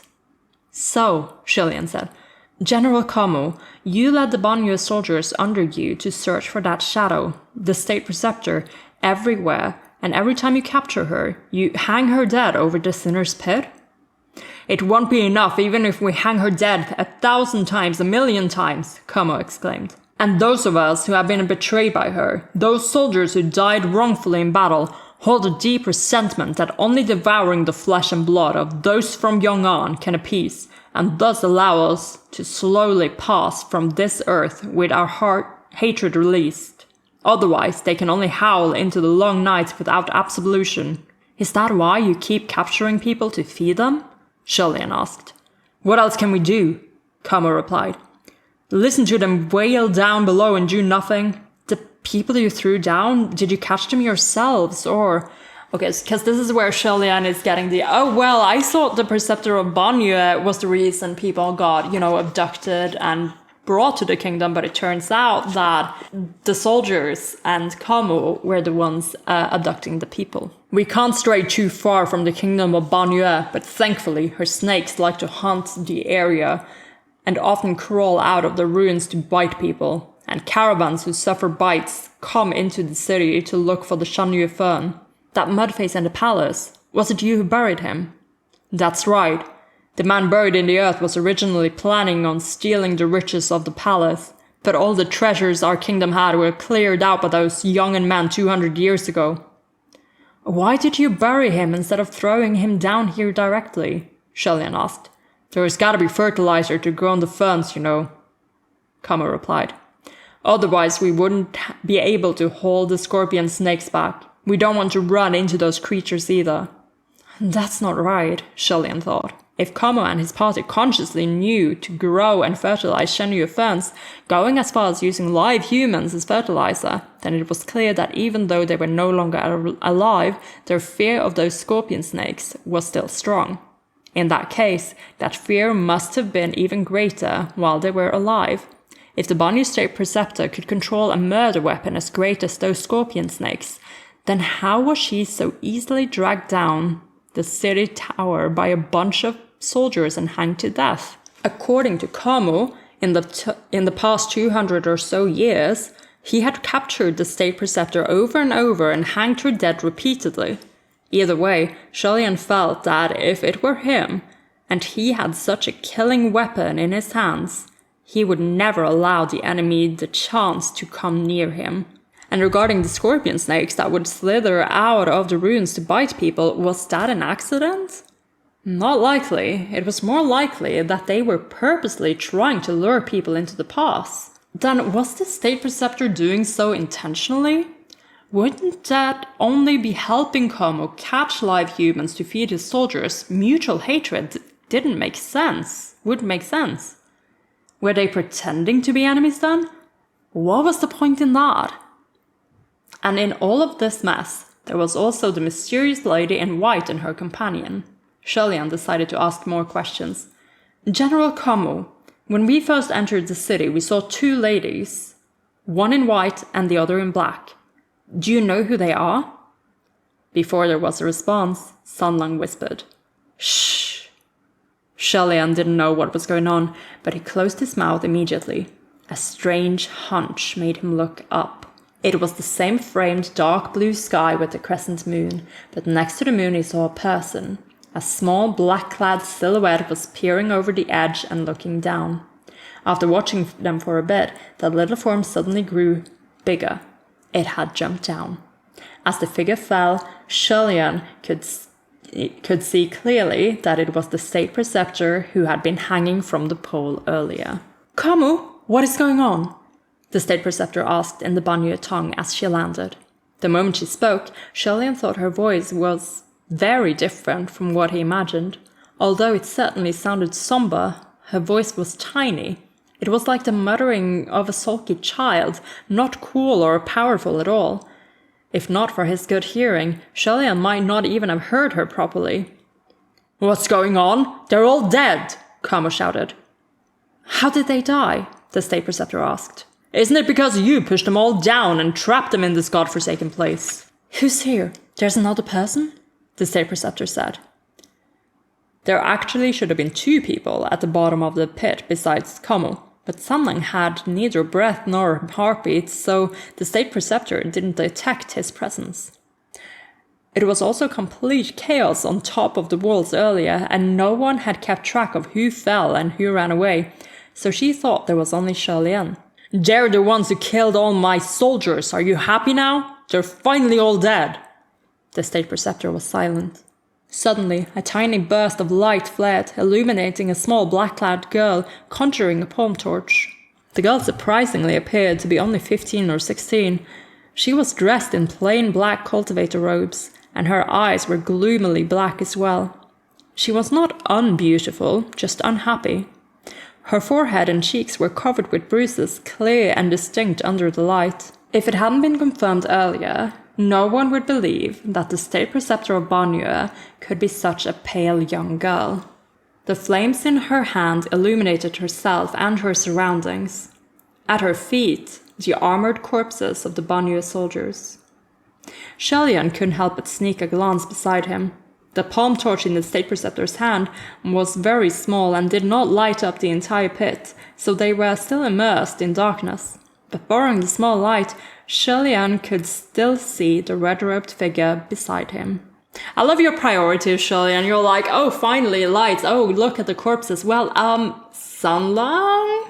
Just wanted to steal a glance, just have a look. Perhaps it was his imagination, but although Sanlang had already been taller than him before, he now appeared even taller somehow. Xianle's gaze slowly moved upwards and came to the youth's throat. He stopped for a moment, then continued upwards, his eyes stopping at an elegantly shaped chin. The features of Sanlang's upper face were still hidden in the shadows, but Xianle thought the bottom half was subtly different from before. I can't believe that you've stared enough at this area of his face to know that it's different. Like again, just the way Xianle's mind works, there are so many hints. Like, boy, do you look at all people like this? Or just, him? No less handsome, but the lines were much more defined. Feeling he was being watched, Sanlang tilted his head, and his lips curled upwards slightly. Perhaps he wanted so much to get a better look, to get nearer, that without realizing it, Xianle took a step closer to him. Just then, Kamo wailed in the distance, seemingly in shock after seeing the bloody tragedy before him. Xianle abruptly snapped out of it and turned to look, and saw Kamo clutching his own head. Despite the general's cries, the state preceptor's expression remained wooden, and she only nodded. Good. In the midst of mourning, hearing those words made Kamo rage once more. Good? What's good? What do you mean? Good means we're finally free, the state preceptor said. She turned to Xianle, who was still shrouded in the dark. Are you the one who killed them? It was an accident, Xianle replied. You're lying through your teeth, Kamo exclaimed. Xianle responded bold-facedly. Life is full of accidents. Oh my god. I fucking love you, Xianle. The state preceptor gave him a look, but her expression was unreadable. Who are you? Her words were spoken in perfect Han dialect. Okay, Han was the dialect of Yong'an and the Central Plains, and is what most characters in the book speak, gotcha. And weren't said in an interrogative tone. I'm a heavenly official. This one here is my friend. I almost read it as boyfriend in my head before I had to read it out loud. I'm just rewriting the book as I read. Kamo couldn't understand their words, but could tell they weren't fighting and demanded, What are you two saying? The state preceptor looked Xianle over and eyed Sanlang for a moment before quickly looking away. We've never had heavenly officials visit before. I thought you all already abandoned this place. Xianle had expected they would have to fight the state preceptor of Banyu, but was surprised to find her despondent and devoid of any will to fight. She continued, Do you two want to leave? Of course we do, but there's an array set in the pit, so we can't, Xianle said. Hearing this, the state preceptor walked to one of the walls, raised her hand, and drew something. She then turned around and said, There, I released the array. You two can leave now. Ellipsy answer. Can't believe you haven't recognized her yet, Xianle. This was way too easy. Xianle really didn't know what to say. Just then, a voice called down from above. Hey, is anyone down there? If not, I'm leaving. It was Fu Yao's voice. I almost forgot that he's gonna be here. And when I started reading that, I was like, is that Chun Chong or something? But it's our boy. It's Fu Yao. Here to make the conversation interesting, I suppose. Xianle heard Sanlang next to him and immediately looked up. There was a shadow of a man looking down into the pit.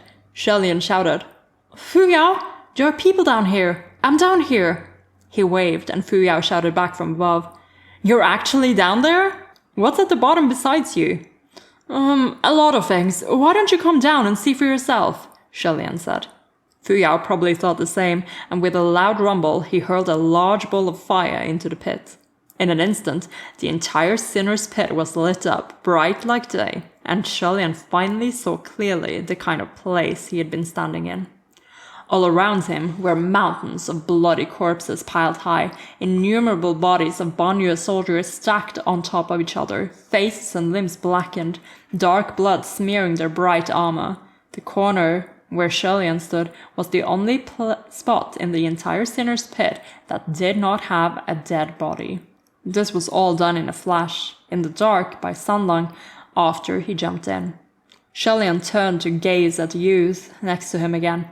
Before, in the dark, he vaguely saw that Sanlang looked taller and subtly different in certain features, but now, under the bright firelight, the one next to him was the same handsome youth he knew.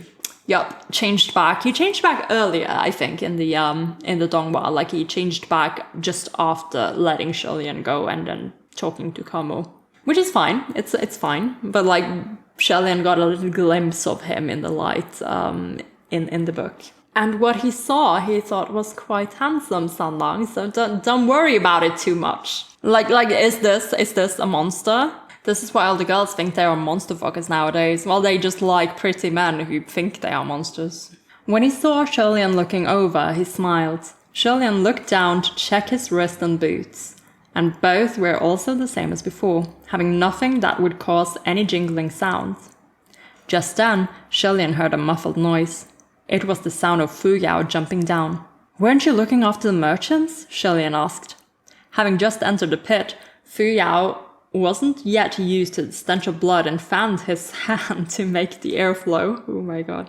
He replied indifferently, "We waited for over 6 hours and there was still no sign of you, so we figured something must have happened. I drew a circle for them to wait in and came to check things out myself." Xianle frowned. "The circle won't last for long. With you gone, what if they leave the circle, thinking you left them behind?" Fu Yao shrugged. 8 horses can't pull back a man who really wants to seek death. I can't stop stubborn people, so I won't try. What's with those two over there? Who's who?" Fu Yao was on high alert. His guard raced against the two unknowns, but he soon discovered in astonishment that Como was already heavily wounded on the ground, barely able to stand, and the state preceptor of Banyue was quiet with her head hung low. "That one is the general of Banyue, and the other one is the state preceptor of Banyue. Right now they're..." Como suddenly leapt up before Xianle could finish. He had been lying on the ground, gathering his strength, and was finally able to jump up with a shout, aiming his fist at the state preceptor of Banyue. A large, beefy warrior attacking a little girl. Normally, Xianle would never allow that sort of thing to happen before him, but Como had every reason to hate that state preceptor, and she could defend herself perfectly well. However, she didn't, and allowed herself to be thrown around like a broken ragdoll. Como shouted at the state preceptor, "Where are your scorpion snakes? Come on, let them bite me to death too. Give me that release." The state preceptor gloomily replied, "Como, my snakes don't listen to me anymore." "Then why don't they kill you?" he scoffed. "I'm sorry, Como." The state preceptor apologized softly. "Do you really hate us that much?" The state preceptor shook her head, and Como became angrier. "You're going to be the death of me. If you don't hate us, why did you betray us? You shameless spy, disgusting mole, traitor." Fu Yao watched him strike harder and harder. The blows were all single-sided, and he couldn't help but frown. "What are they saying? Shouldn't we stop them?" Xianle couldn't watch anymore either, and rushed forward to stop Como. General! Why don't you tell us who that young thug really is, and we'll..." Suddenly, the state preceptor seized his wrist. The grip was hard and came unexpectedly, and Xianle's heart dropped, thinking she was going to attack him. But when he looked back down at her, the state preceptor was on all fours on the ground. There was a small bruise at the corner of her mouth, and her head was raised, staring at him intently. She didn't say a single word, but her dark eyes were intense with the fire of life. His demeanor overlapped with an image from a far-gone memory. After a pause, Xianle blurted, "It's you!" The state preceptor also called, "General Hua!" This back and forth stunned everyone in the pit. Fu Yao rushed forward, knocked Como out with a punch, and demanded, "You two know each other?" Xianle didn't have the time to answer him, however. He knelt down, gripped the shoulders of the state preceptor, and examined her face. They'd been standing too far apart before, and he couldn't see it clearly. Plus, it had been over 200 years. This girl had matured in that time, and for many reasons he didn't recognize her at first. But now that he looked again properly, it was the same face from his memories. Xianle couldn't speak for the longest time, and it was a good moment before he sighed. "Banyue." The state preceptor quickly clutched at his sleeves, surprisingly a little excited. "It's me, General Hua. Do you still remember me?" "Of course I remember you, but..." Xianle gazed at her for a moment and sighed. "But what have you done to yourself?" When she heard that, the state preceptor's eyes suddenly filled with pain. "I'm sorry, Captain. I messed up," she muttered. In that exchange, there was General this, Captain that, making it glaringly obvious to the bystanders. Fu Yao was dumbstruck. "Captain? General? You? How did this happen? Then the tomb of the general is..." Xianle nodded. "My tomb." "Didn't you say you only came to collect scraps 200 years ago?" "This is a long story," That was originally the plan, Xianle answered. Around 200 years ago, due to certain reasons, Xianle couldn't muck around in the East anymore. Yeah, we know why you can muck around in the East anymore, Xianle. There might have been a few reasons. There might have been one or two. And just, another incident of collecting scraps in certain places. AKA being involved in major political incidents, maybe sort of, maybe even a massacre or two. So he decided to stay out of sight for a while. He had planned to cross the Qing Ridge and head to the south to start a brand new life of scraps. Thus, he took up his compass and walked southward. But the more he walked, the more he thought woefully, why was the scenery all wrong? There should have been an abundance of trees and greenery, cities and life, so how come his path was becoming more desolate?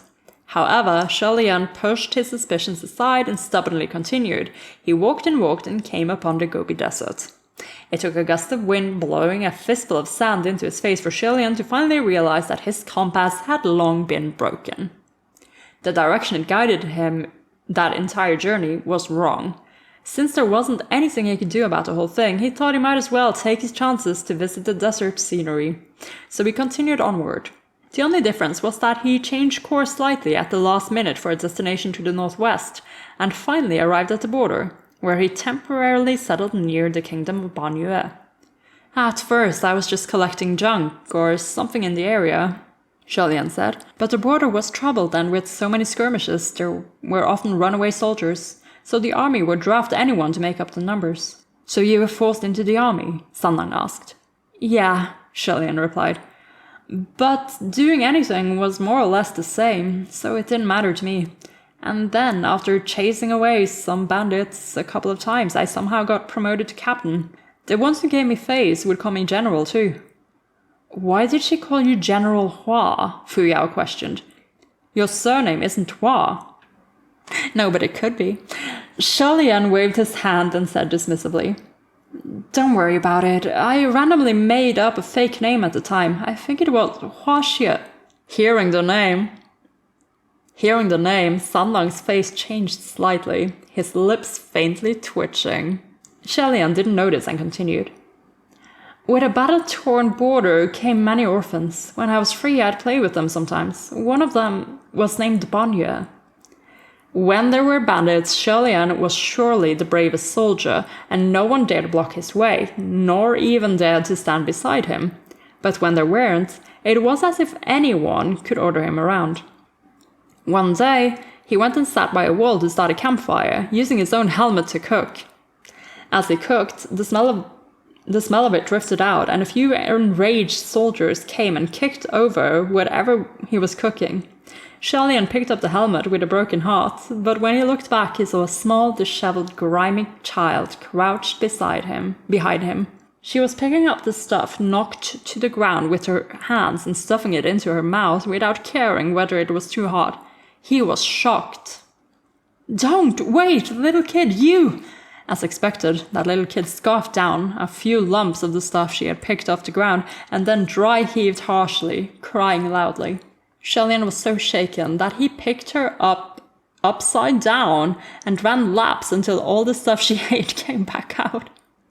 After that was done, he crouched down and wiped his sweat. Are you alright, little one? I'm so sorry, but don't ever tell your parents about this. The next time, don't pick up any more random stuff off the ground to eat. Wait, what are you doing now? That child's face was covered in tears, but she still went to pick food off the ground again, wanting to eat. It was only after Xianle grabbed her that he realized that the skin of this child's stomach was practically pressed to the back of her bones. When people were starved to that point, anything could be eaten.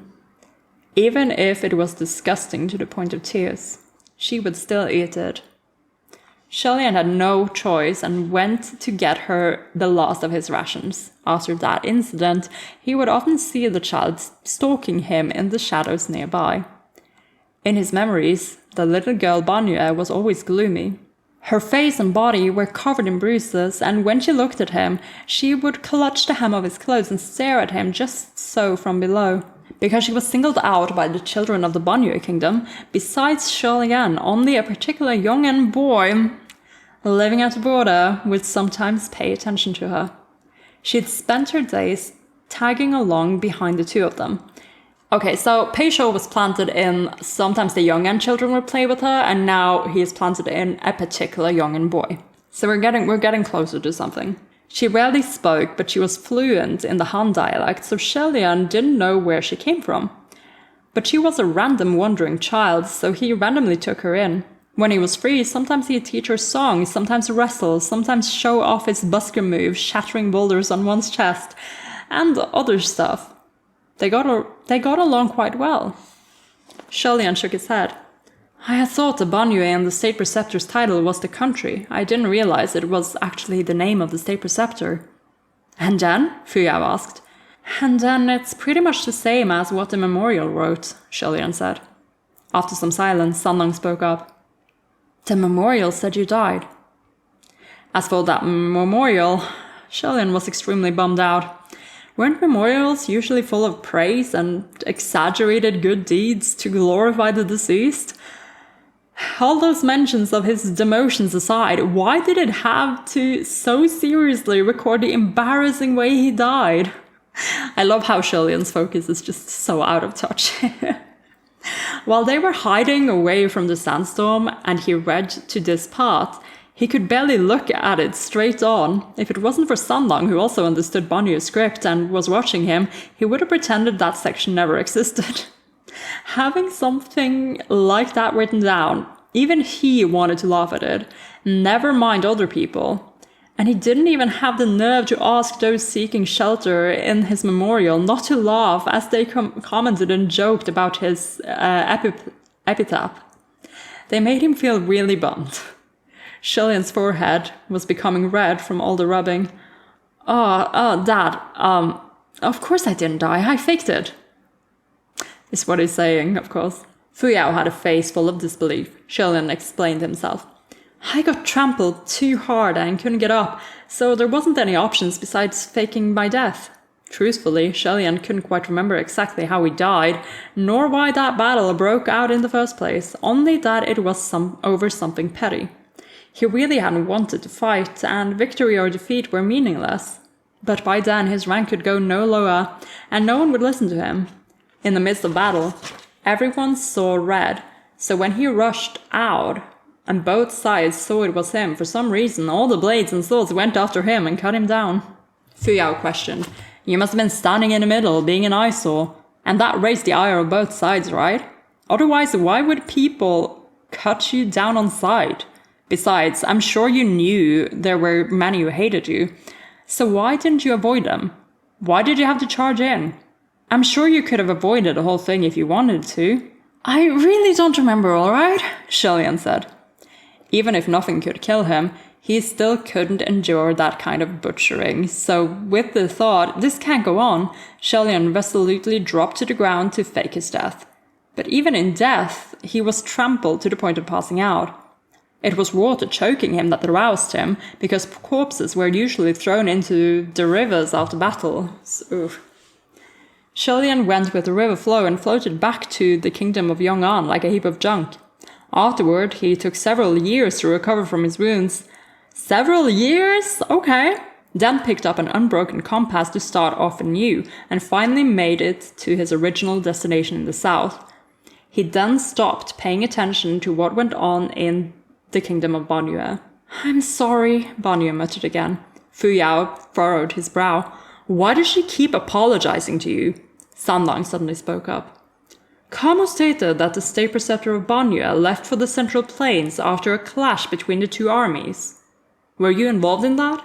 With that reminder, and recalling what was written on the memorial, some things were coming back to Xianle, though only in bits and pieces. Maybe.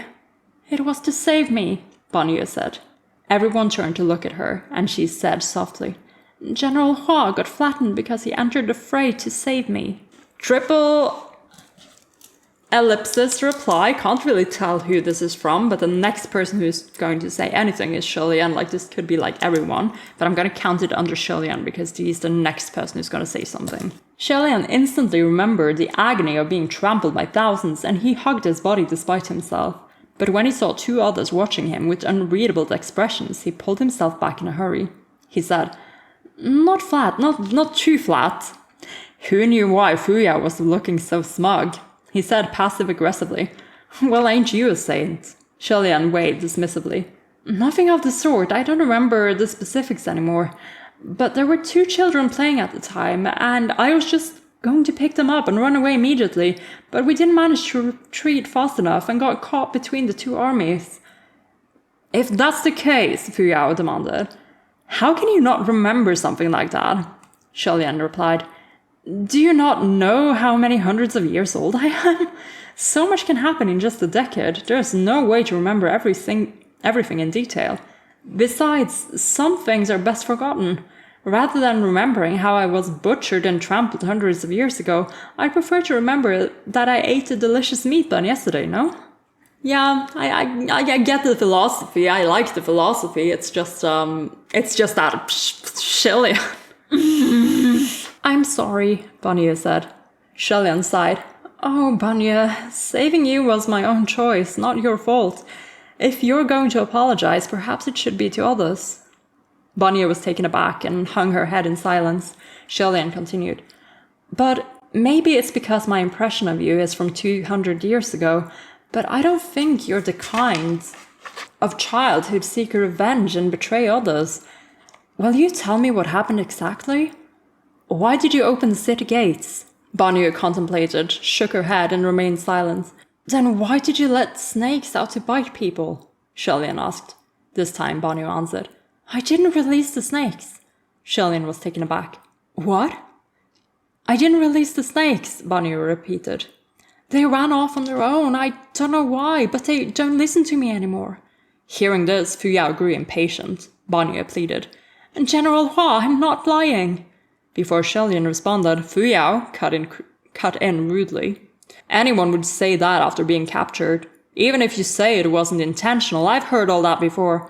All those people crossing the path were clearly injured by your snakes. Show me your hands. You're under arrest."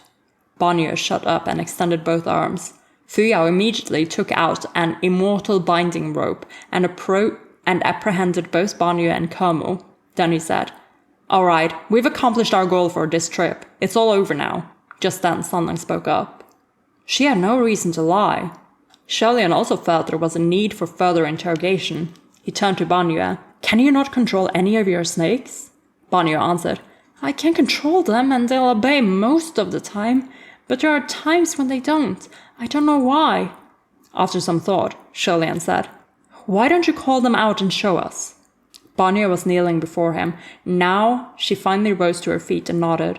Soon, a wine-red scorpion snake slithered out from underneath a corpse, raised its head, and curled itself on top of dead bodies.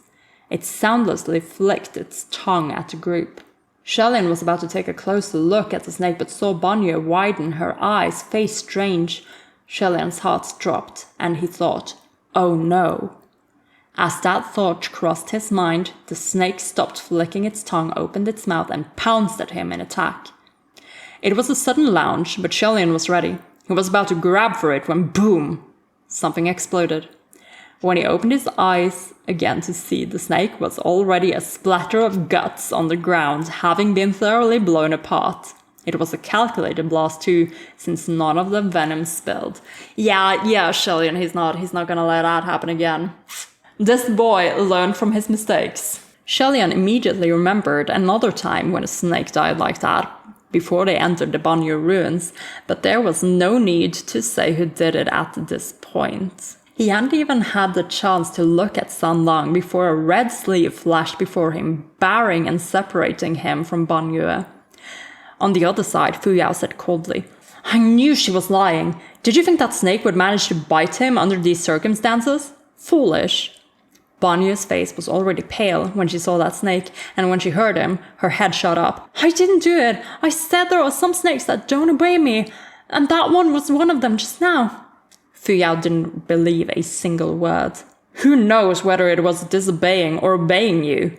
That one wasn't even called forth by me, Banyu said glumly.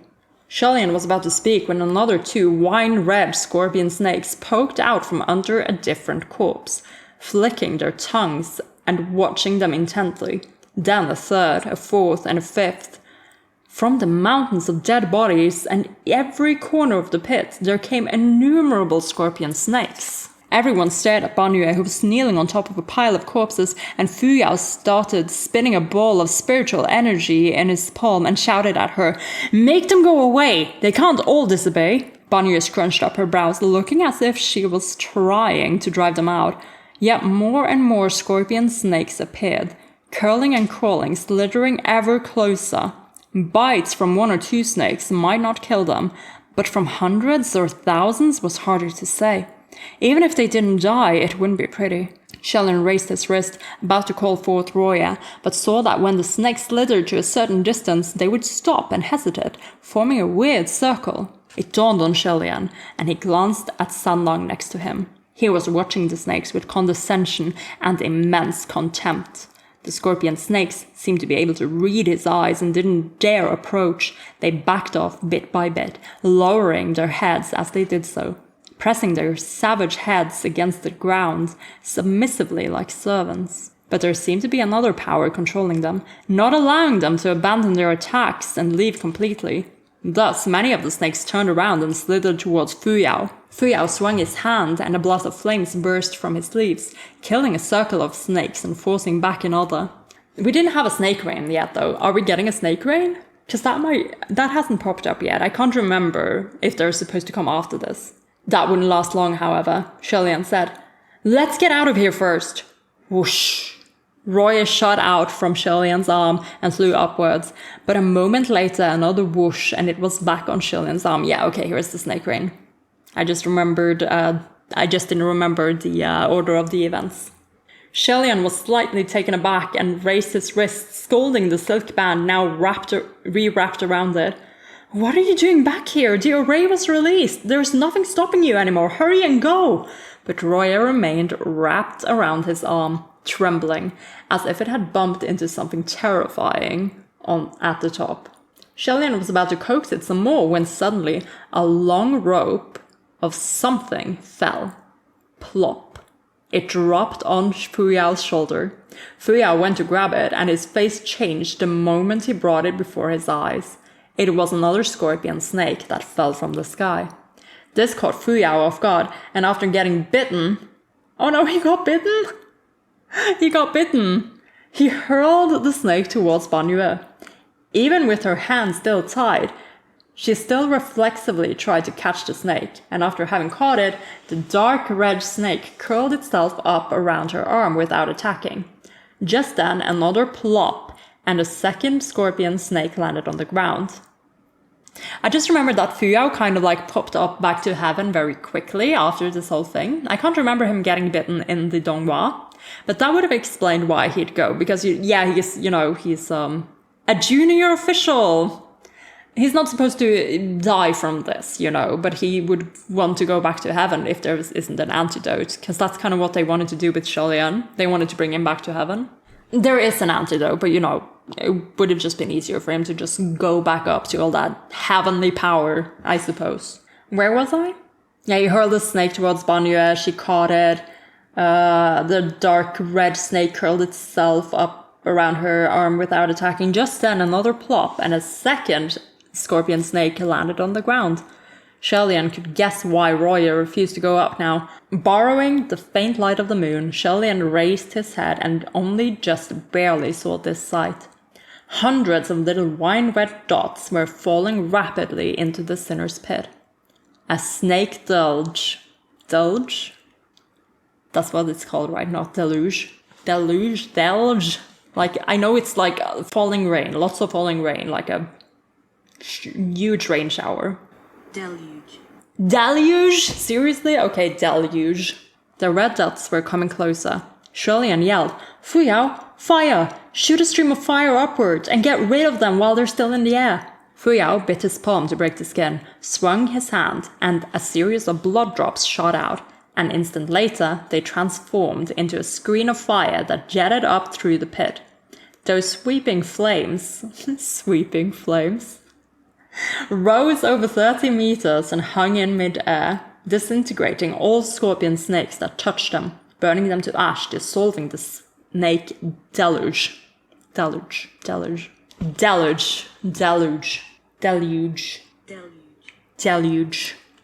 Snake deluge. Temporarily safe, Xianle let out a breath of relief. That was good, Fuyao. Thank goodness for you. That's so cute. A spell like that evidently consumed an immense amount of spiritual power, and after one round, Fuyao's face was pale. He turned around and ignited a ring of fire, dispelling the snakes on the ground, and shouted at Banyue. And you say those snakes don't obey you? If you weren't controlling them, why wouldn't they attack you? Sanlang laughed. Maybe it's because of your bad luck. They didn't attack us either. Fuyao turned to look at him, his eyes sharp and narrowed. Xianle could sense trouble. He'd somewhat established a theory about the current situation, but hadn't yet had time to sort through his thoughts, and Xianle didn't want to see the two of them start fighting now. Let's figure out what's going on with those snakes first, Xianle said. Let's charge out. Fuyao sneered. What is going on? Either the state preceptor or Banyue is lying, or the one next to you is causing trouble. Xianle glanced at Banyue, then at Sanlang, and said, I don't think it's either of them. His tone was gentle but firm. It was the conclusion he came to after much thought. However, Fuyao must have thought he was shielding them intentionally, and the face illuminated by the flames was unkind. Xianle couldn't tell if he was angry or laughing. Your Royal Highness, Fuyao said, don't play pretend when you know the truth. Do you still remember your place? I'm sure you're already very aware of who exactly that cat next to you is. I refuse to believe you haven't realized it. And that was the end of chapter 9 of Heaven Official's Blessing. That was a long-ass chapter, oh my lord. That was super long. In fact, I spent so long recording this chapter. Holy shit. 279 to 320.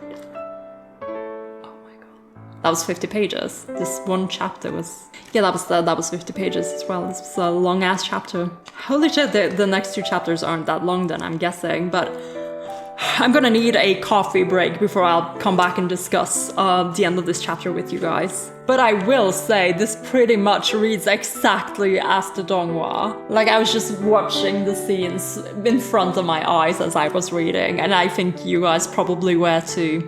Okay, be right back. Yeah, I was just, I'm just thinking, maybe I should read another chapter. And then see, what I was thinking is if I could read chapter 10 as well. That would leave one more chapter, one quite short chapter. And maybe I could do a live stream reading chapter 11 with all of you. Because that would be like a nice wrap up and like a celebration of finishing the first volume. So I was just asking about it in the book club chat, and the lovely Ninchin is like, 9 and 10 is a really long read through. You could do 9 and then a quick one for 10. Thank you so much for your concern. Here I am, like, oof, well, I could see how it goes, and I've already read chapter 9, you just don't know it yet. Yeah, chapter 9 was long, but I checked, and chapter 10 is not that long. It should be doable. It would be nice to... It would be nice to do something like that. And also I could just edit the live stream down to a video later. Though, of course, my junior officials are very scared of spoilers. Oh my lord. I'm gonna have to pull this up on screen for you.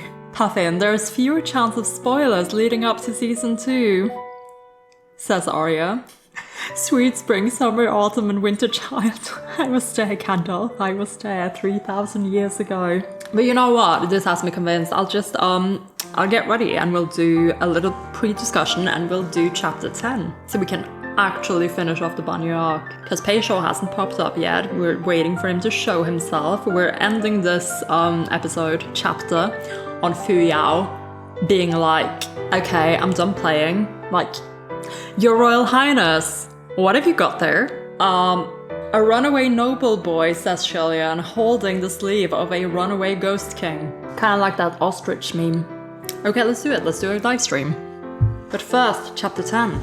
Okay, let's do this. So as for chapter 9, the long chapter with all the Banyu background information except for the introduction of Peisho, I think most of the details are the same. The exception being that Huachang stays in his Huachang butterfly man form for a little longer, and like we even get a little glimpse of him by Banyu's light. Well, I think he turns back into his Sanlang form pretty quickly in the Donghua. You'll have to correct me, I can't remember exactly, I just remember that he became Sanlang again pretty much after they stopped fighting Kamo.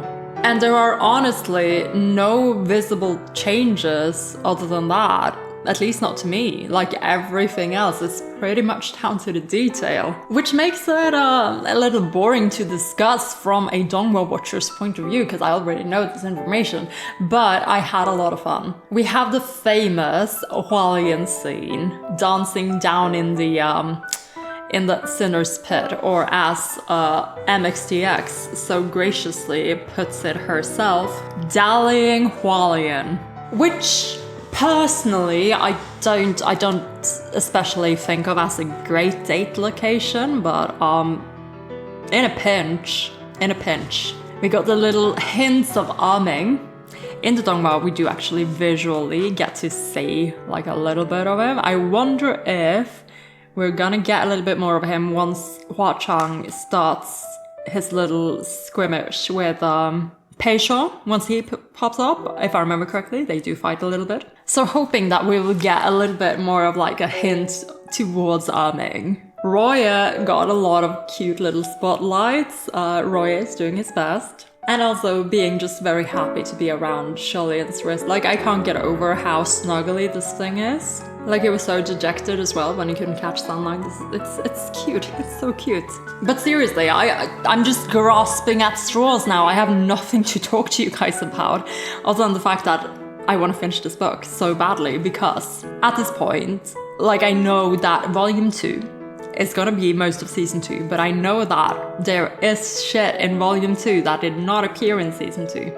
Among other things, I do know that the Xianle flashbacks, the flashbacks to the time of Xianle's pre-ascension, post-ascension, all that, is down there. Like, it starts in volume 2. And I am so hyped about getting to those parts. Because if anyone watched my season 2 finale and short film reaction, you'll know that that short film just fucking crushed me. There's so many good things there, and there are so many mysteries that I'm waiting to solve. That's like the new material for me. So I'm excited to get there. And also, this chapter is the one where I think there might be some differences from the Donghua. Especially regarding the fact that all of Peisho's backstory will be just told to us. It's probably not going to be like narrated as a flashback. So let's see what happens. And also, girls, we gotta get the girls back. We gotta get the girls back, guys. So let's settle in. Ta-da! Hopefully this will work out for us again, because it worked out very well in the other video. The volume was quite nice actually, without picking up any sound from my other setup stuff. So let's try again. Let's dive into chapter 10. Windmaster in white, bellowing sandstorms from nowhere. Xianle unconsciously stepped forward to stand in front of Sanlang. I love this little protective streak. I like it. I like it a lot. Like we see the same in season 2, episode 11, with Huachang stepping in front of Xianle. I like them stepping in front of each other. It's very nice. I know better than anyone where my place is, Xianle replied. Then how dare you still stand next to him? Fuyao shouted.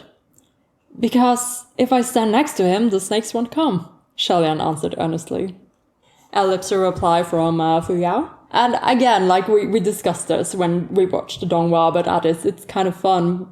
It's a fun little phrase because, yes, Xianle means the physical snakes, but also whatever bullshit is going on with the rest of the plot, you know, whatever's going on in heaven, the puppet master, the other people who are trying to do not great things.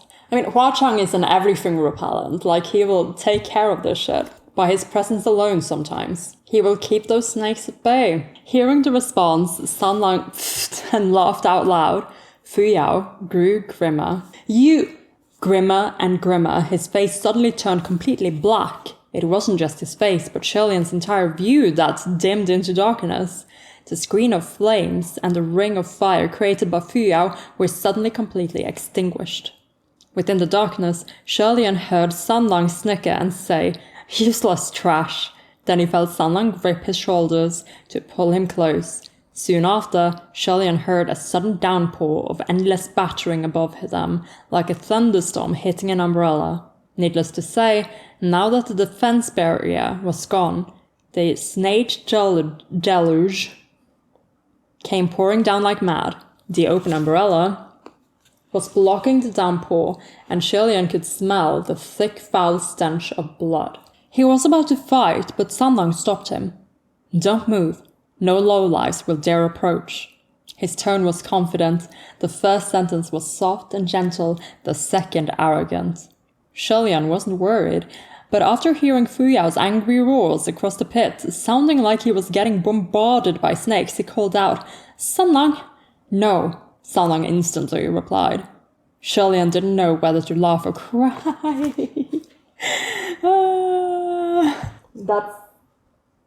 That's our fifth one, people. How did you know what I was going to say?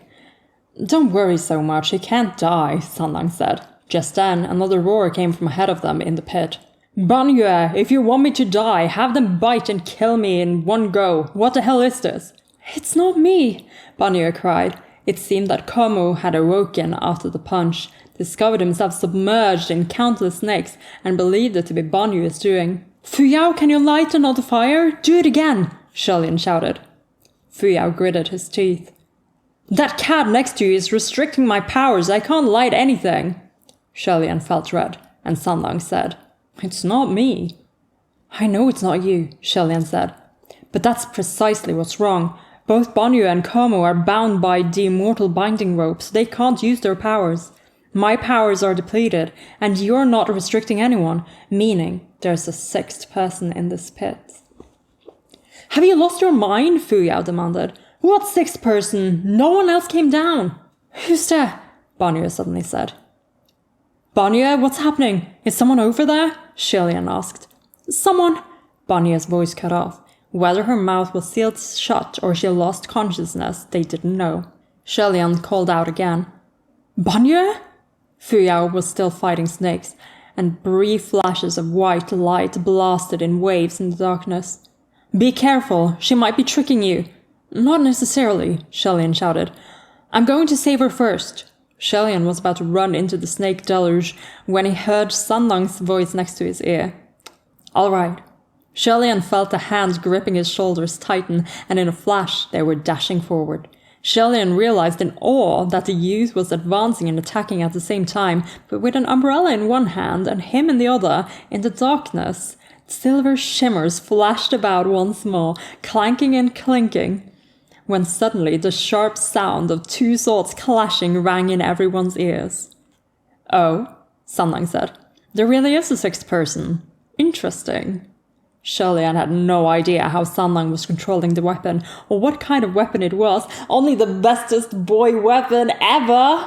You're gonna love it, Xianle, you're gonna love him so much. But whatever it was, it most certainly did crash head-to-head into another. His opponent remained silent, and Xianle could only hear metal scraping as the fight intensified.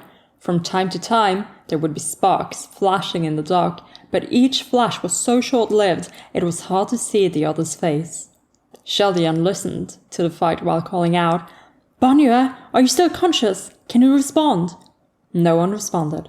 Fu Yao exclaimed, "Maybe the one fighting now is her." "No, that is definitely not Banyue," Xianle said. While both times were in the dark, when San Lang fought Komu, he was light-footed and messing about, toying with the man. In this fight, however, Xianle could tell San Lang was taking more seriously. The opponent was extremely skilled in martial arts and weaponry. Banyue was small and weak. From the look of her limbs alone, it was obvious that strength and weaponry were not her forte, so it was impossible for her to be the one fighting San Lang. But who was the sixth person? When did they appear? Fu Yao griped. Someone who would betray her own country is no different from Xuanji. Why on earth do you still believe her? Fu Yao, can you not be so irritated all of a sudden? Oh my god. No, you can't. Xianle said, wait, what did you say? And this is when he remembers Pei Shuo. And again, like the hint, I think, that is planted with you here in the book is how Banyu was said to have collaborated with the general of Yong'an. And this, of course, is the scene where the author kind of pulls that up again and connects it to the very specific general. Okay. I'll have to say it is very subtle. It is super subtle in the book. I think actually I would have had a better chance of getting it in the Donghua than here, especially when reading on your own for the first time. In fact, if you really genuinely guessed the Pei Shuo connection on your first read through, I'll be super interested in knowing, like really, don't lie, be honest about it. Because I think it's a bit too subtle for most people to have guessed it. But at the same time, the reveal of it is, like, it makes sense. So let's read on and see how we feel about this reveal. Fu Yao struck out another palm and blew away a bunch of snakes. I said, why on earth would you believe in her? Like you believe in that cad next to you. No, not that. You said Xuanji. You mentioned Xuanji's name, didn't you? Xianle said. Yes, so what? She's completely irrelevant. Xianle, however, held his breath. A moment later, he called out, Stop fighting. There's no more need to hide. I know who you are. The sound of blades clashing never halted. The other was unmoved, but Xianle wasn't worried. Did you think I was bluffing when I said I already know who you are? General Pei Jr.? Who are you talking to? Fu Yao was dumbstruck. General Pei Jr.? Don't be crazy. Who do you think he is? If he descended, everyone would know. You're very right, Xianle said. But what if it wasn't his true self that descended? In the darkness, the fighting weapons faltered for a split second, then picked up anew. Xianle continued.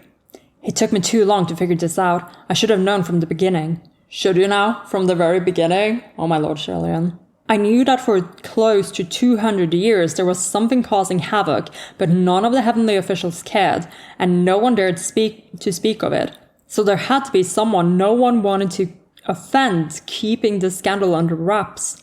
Since I wasn't familiar with many of the officials, I didn't dare boldly pin this on anyone, and never tried to boldly deduce which heaven official it could be. Yeah, because that's the right track. Like, Xianle and I were both on the right track in the beginning of this, I think. Like, we were both thinking that a heavenly official was involved. Though I was, thinking Windmaster for the longest time. It was Fu Yao's mention of Xuanji that reminded him. It wasn't hard to connect the subject of Xuanji to the two generals' Pei, and the north was their territory. Exactly, we're in the north. Fu Yao once said in passing that prior to his ascension, General Pei Jr. slaughtered a city. Which city? It could very well be the kingdom of Banyu. The upper court wouldn't bat an eyelash at something like this. Everyone needed to spill some blood if they wanted to do great things, but slaughtering a city wasn't anything glorious after all. If the story spread too far, it would affect a number of new believers. So of course, there would be some cover-ups after ascension. Thus, even if everyone knew something of the sort happened, they probably didn't know the details, or didn't care to know. Besides, unless someone possessed some sort of deep grudge, who would have had the time or motivation to dig up his past and offend the support behind his back? Yeah, the support behind his back being General Mingguang. Xianle spoke slowly. That mudface said that there was someone among us who visited this city 50 or 60 years ago. At first, I thought he was lying to deceive us into getting closer, but his words may very well have been true.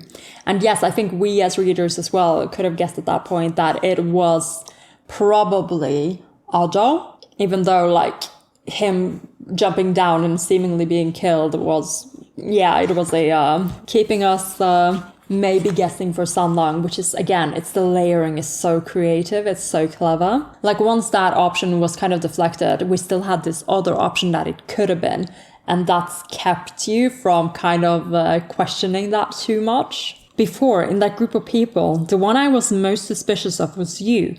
The caravan followed you, and you could take them anywhere. I had never seen a single scorpion snake in the years I lived near Banyue, and now, while randomly seeking shelter from a sandstorm, they just happened to show up.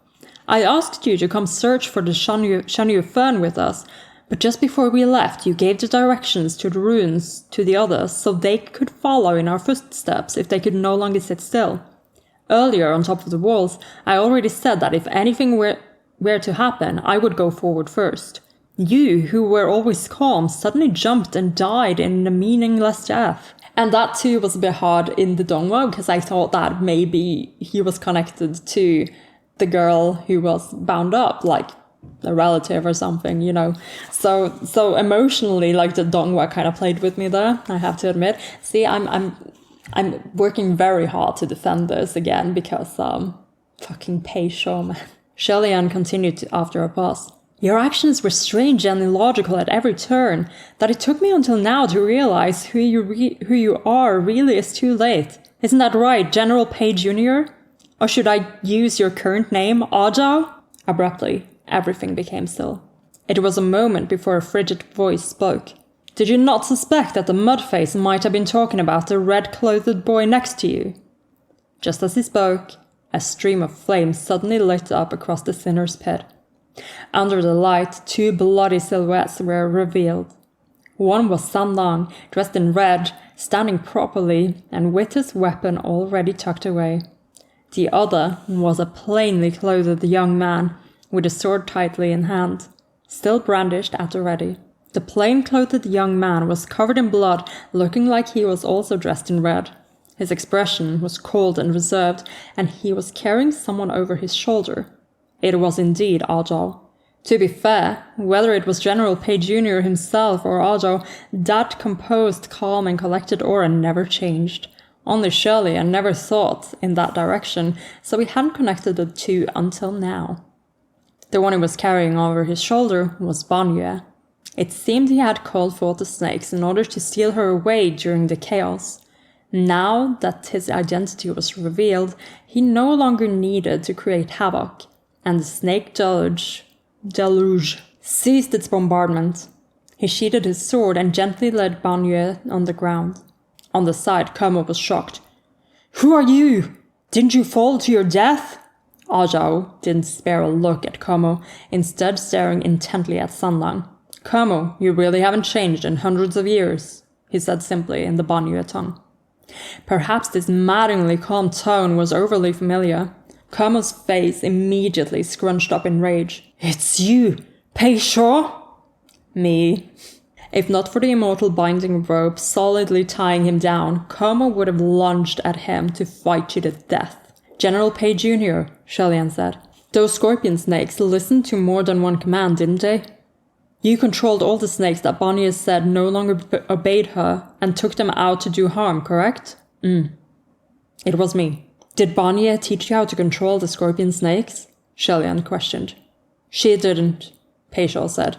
But I easily learned for myself how she does it. General Pei Jr. is exceedingly intelligent after all, Xianle commented. After a pause, he then asked, When did you two meet? How did you two meet? And now we're in for the reveal. Peisho, however, gave him a look. General Hua. Xianle was puzzled. Why are you calling me by that title too? Peisho asked quietly. Do you not recognize me, General Hua? Ellipse reply. Now Xianle did. The beginning was kind of blurry. Banyue was bullied and ignored by other Banyue children when she was younger, and only a young boy of Yong'an would sometimes pay attention to her. Like Banyue, that boy didn't talk very much. Quite a number of children living on the border were from military families, and many also enlisted in the army when they grew older. Could it be? It's you! Xianle was surprised. I can't believe it took me this long to realize it was you. Peisho nodded. It's me. I've only just recognized the general too. No wonder. So it turned out Banyue and the enemy general had already known each other since childhood. Did Banyue really heed your order to open the city gates? Xianle asked. On the other side, Como spat and yelled. Despicable Peisho! Untie these ropes, let me fight him to the death, Peishal said coolly. First of all, we already had a battle to the death 200 years ago, and you lost. Second of all, how am I despicable? Como exclaimed. How could we have lost if you two hadn't colluded? Como, don't deny it, Peishal said. Even though I only had a troop of 2,000, for me breaking through the city gates was only a matter of time. Xianle couldn't help but interrupt. Wait a sec, you only had 2,000 under you? And you were sent to invade a country? Why was that? Isn't that no different from sending you to your death? Were you perhaps even more elbowed out in the army than I was? Ellipse a reply from Peishal. Adding to Nanfang and Fuyao's tally, I suppose. Peishal stopped talking. It seemed Xianle had hit it on the head. Xianle then asked, if you knew it was a sure win, why did you have Banyue open the city gates? Because I needed to slaughter the city, Peishal replied. What do you mean? Xianle asked. Since you were already going to win, why did you have to slaughter the city? It couldn't be his hobby. Oh, he's asking like if he enjoyed this kind of shit. It was precisely because the victory was at hand that we had to wipe out the city, Peishal said. And it had to be as soon as possible, immediately, leaving none behind. That leaving none behind sounded ghastly. Xianle pushed. And the reason was? Peishal answered. On the night before the invasion, many of the leaders of Banyue's major clans gathered for a meeting and decided a secret plot. What plot? The people of Banyue were fierce in nature and hated Yong'an to the core, Peishal said. Even knowing they were about to be defeated, they wouldn't submit, so the entire population of the kingdom, the young and the old, the women and men, all banded together to assemble something. What was that something? Xianle could guess, but he wasn't sure. The word that came out of Peishal's mouth confirmed his suspicions. Explosives, Peishal slowly enunciated each word. They decided that if the kingdom was to fall, the citizens would all carry explosives on their bodies, escape to Yong'an, mix into large crowded areas, and blow themselves up to cause riots. Meaning, if they had to die, then they would drag as many Yong'an people down with them as they could. If the kingdom should fall, then they would terrorize the country that brought their downfall, which was why they had to be annihilated before those civilians had the time to flee. Como looked dauntless and made no attempt to conceal the facts. It's true. Sanlan quirked his brow at this and commented, How vile. He said those words in the Banyue tongue, though whether it was intentional was unknown. Como replied angrily, Vile? What right do you have to call us vile? If it wasn't for your assaults, we wouldn't have been forced to make that move. You ruined us, so we sought revenge. How is that wrong?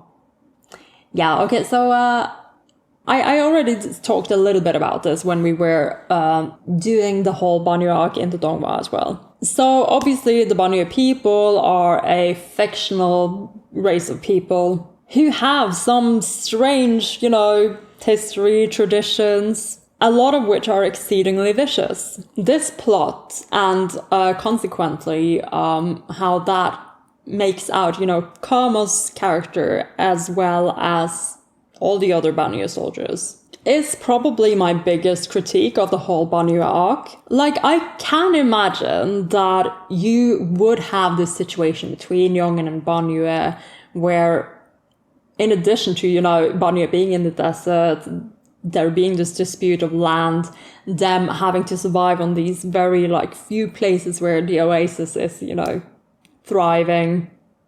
And then also having to deal with bandits or kind of dependent on trade, I would suppose, especially with so many other people being in the military of the kingdom instead of in the trade and agriculture. So, I could imagine that over generations, you were able to kind of foster this sort of animosity in the general population as well. However, while the Banyue kingdom was kind of isolated, it wasn't wholly isolated. They still had contact with people from Yong'an, and apparently enough so that some people actually got together and had children. So they weren't too different, even though they have huge cultural differences.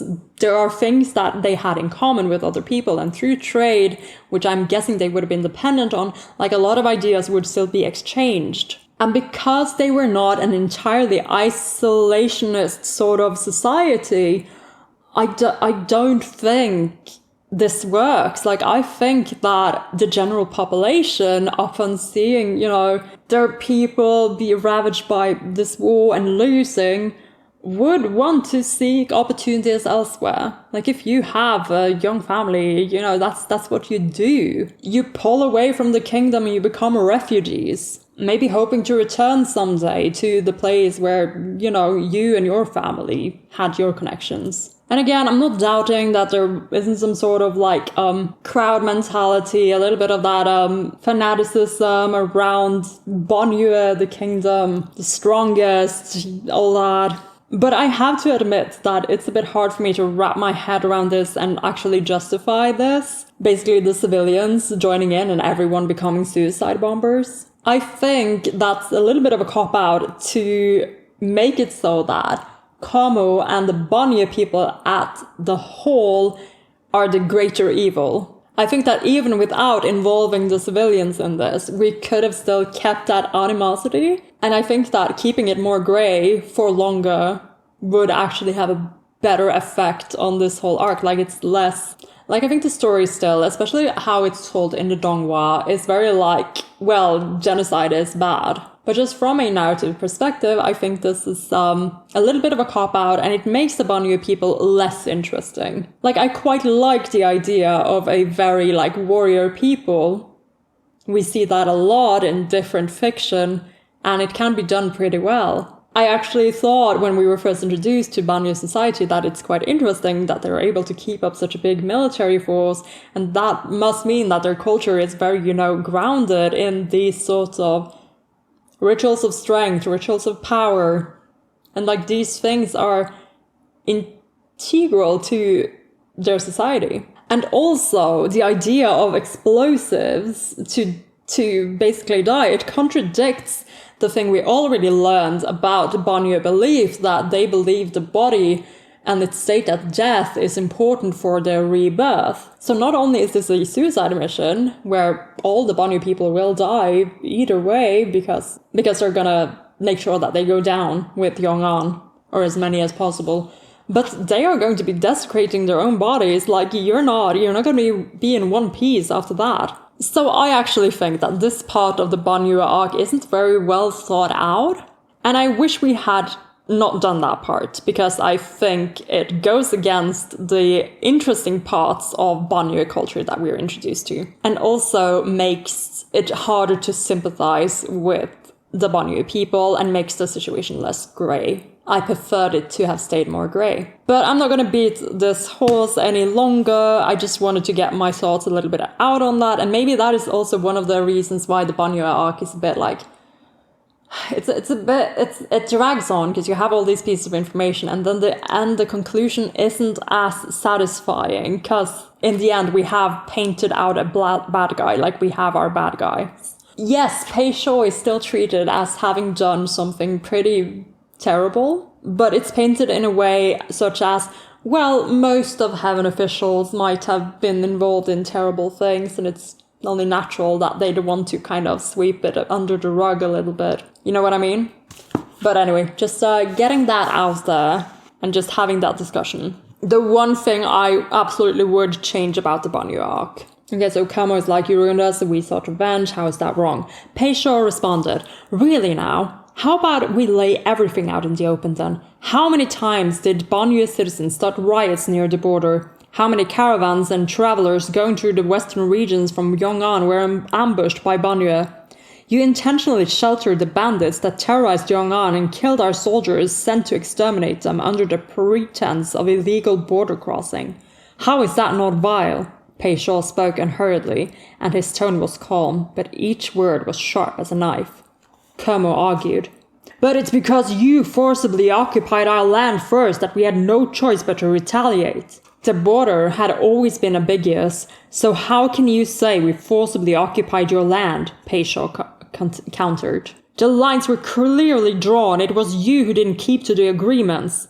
The lines were drawn by Bonnier, and Yong'an never agreed to them. Your so-called drawn borders was nothing but pushing us into the desert and keeping the oasis for yourselves.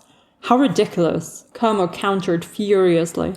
The oasis was always ours, our forefathers generation after generation. The Banyu had always lived in the oasis.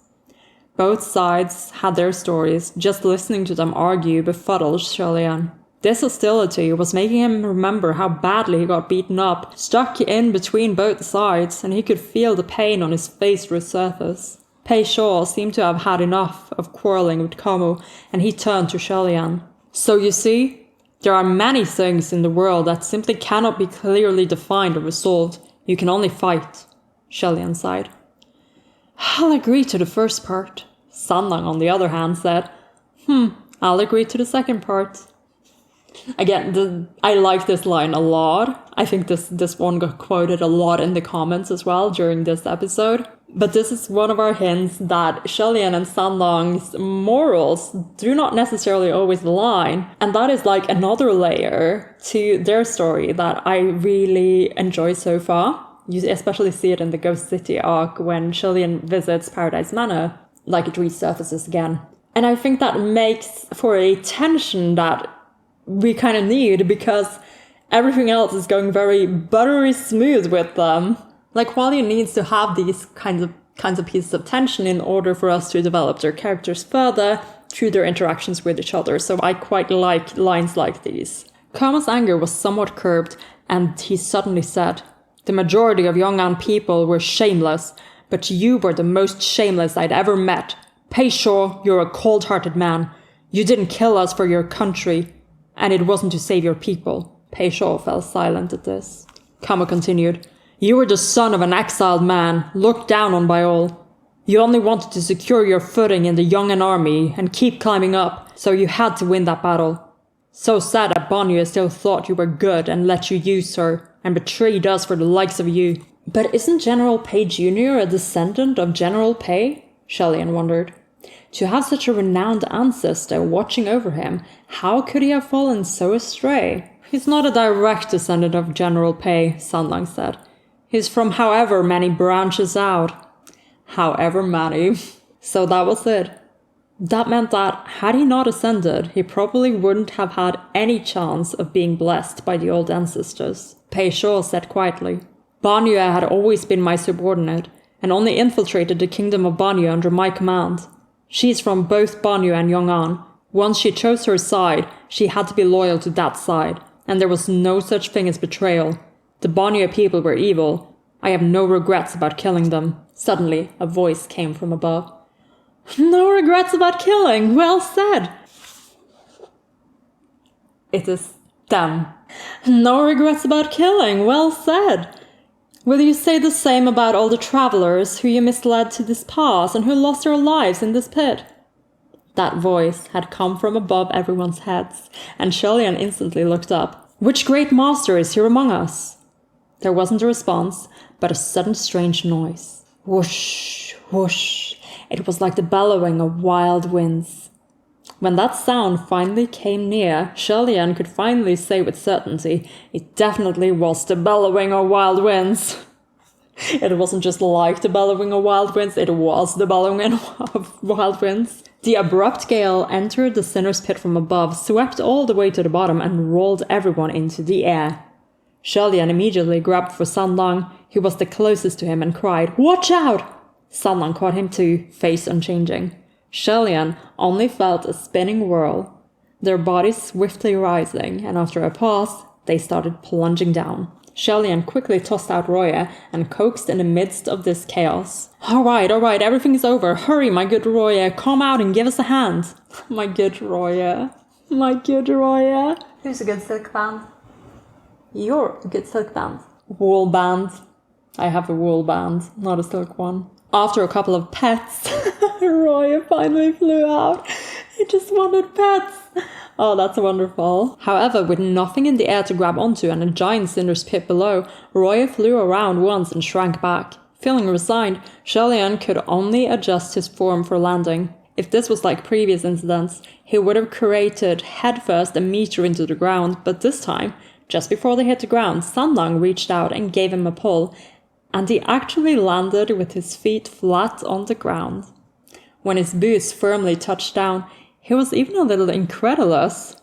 But that feeling went away very quickly when a black-clad silhouette came stumbling before him. Xianle saw who it was and called out in delight, "Nanfang!" It was Nanfang indeed, but a disheveled Nanfang. It looked as if he were rolled in dirt a dozen times before getting thrown into a rambunctious den of beasts to spend the night. His clothes were tattered and frayed, unkempt to the max. Hearing Xianle's call, he only waved and quietly wiped his face, unable to even speak. Xianle helped him to his feet. "What happened? Did those two ladies beat you up?" Before he finished, two figures appeared behind Nanfang and walked over. There's like art on the very next page, so I'm reading very quickly so that we can get to it. One of them was the female cultivator in white, with a whisk in her arms, and she greeted Xianle cheerfully. "How do you do, Your Royal Highness?"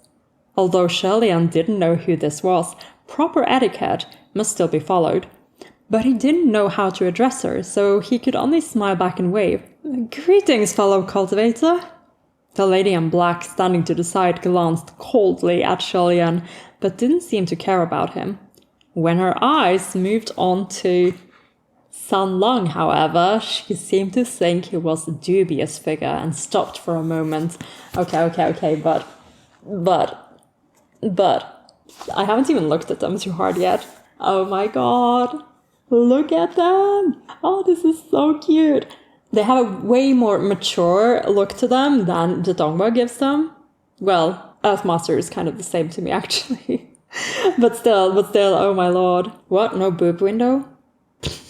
Just joking, maybe. Oh my lord, this is so cool. Oh, I love these designs. Little fan in their belt. Looking at that. Okay, so Earthmaster staring at Xianle. Let's go. The gust earlier had blown everyone out of the pit, and the two ladies walked past Xianle heading straight for Pei Shuo. He saw them approach and didn't appear surprised. After all, he had already seen them in town when he was still playing the part of Azhou.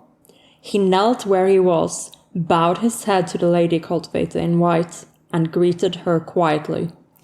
"Lord Windmaster." Xianle was stunned hearing those words. And here he'd thought she was some menacing ghost or monster.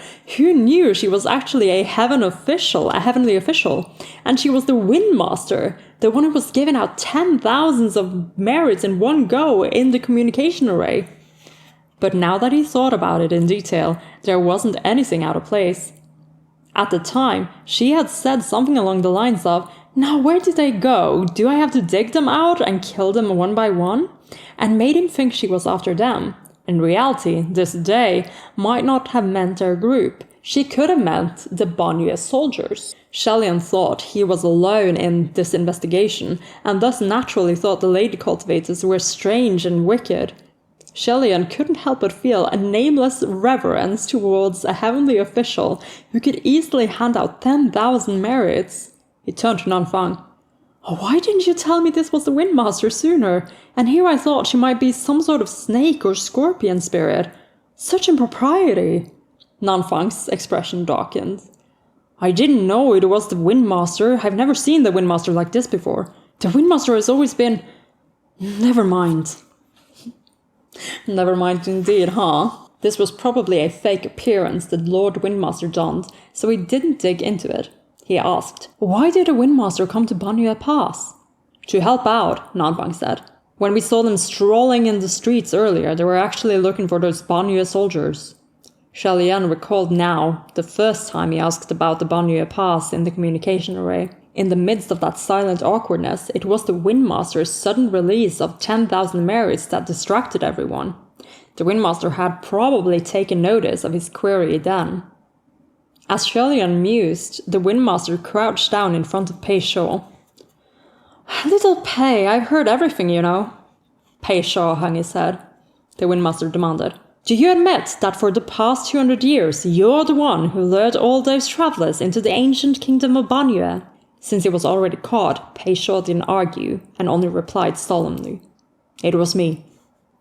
"Why?" the Windmaster demanded. After a pause, Pei Shuo asked, Lord Windmaster has long been suspicious. Can you not guess why? Is it only because these souls of the dead are iron proof of the blood on your hands while you were a human, and would become obstacles to you climbing higher in the future? The Windmaster asked. Pei Shaw neither agreed nor disagreed. Xianle, who was listening from the side, couldn't help but ask, if anything, why didn't you just kill them directly? Why instead was your method feeding them the living to appease their resentment? How is that different from quenching the thirst of one by using another's flesh and blood? Sanlang replied. He couldn't. That was true too. In the upper court, every move by a heavenly official like Pei Shaw was watched intently by countless eyes. There were many things he couldn't do directly. He couldn't use his true form to come down openly and kill off the resentful spirits of these soldiers, and he couldn't send troops to annihilate them either.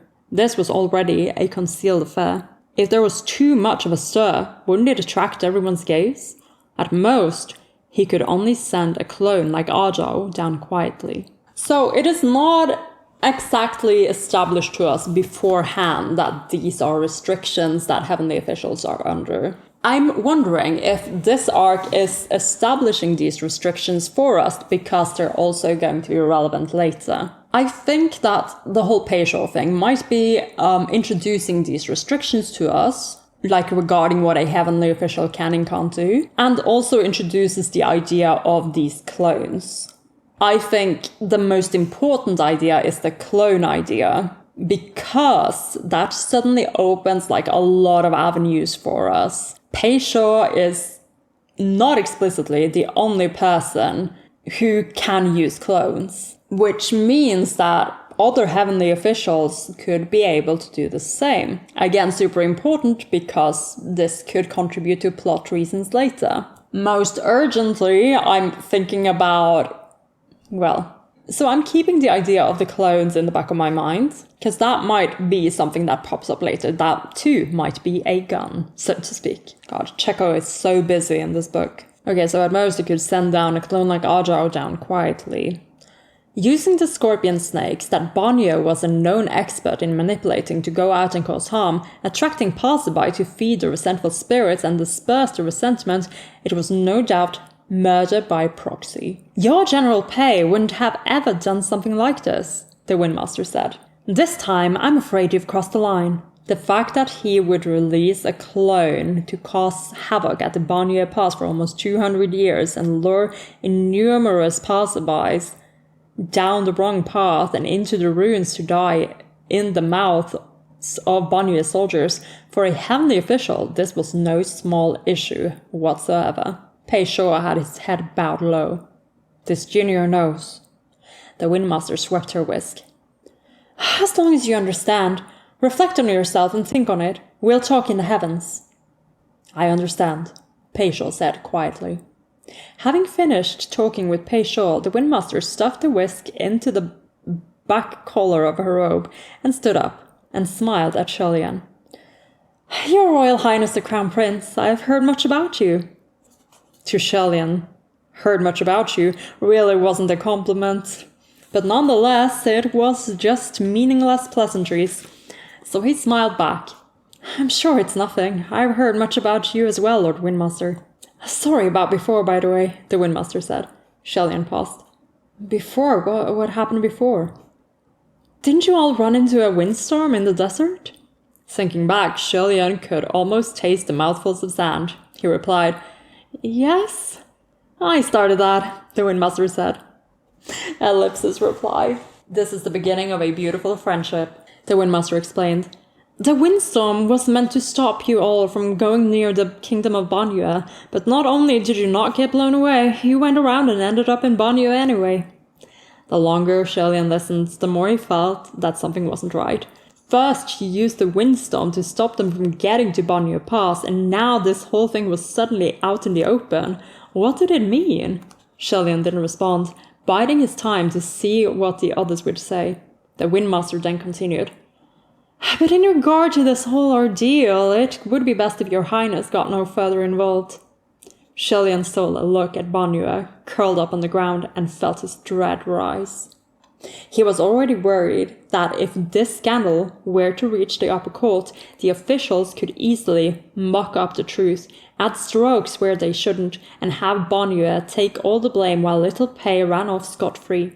With Windmaster's sudden appearance telling him not to get further involved, didn't this cement that they would protect little Pei?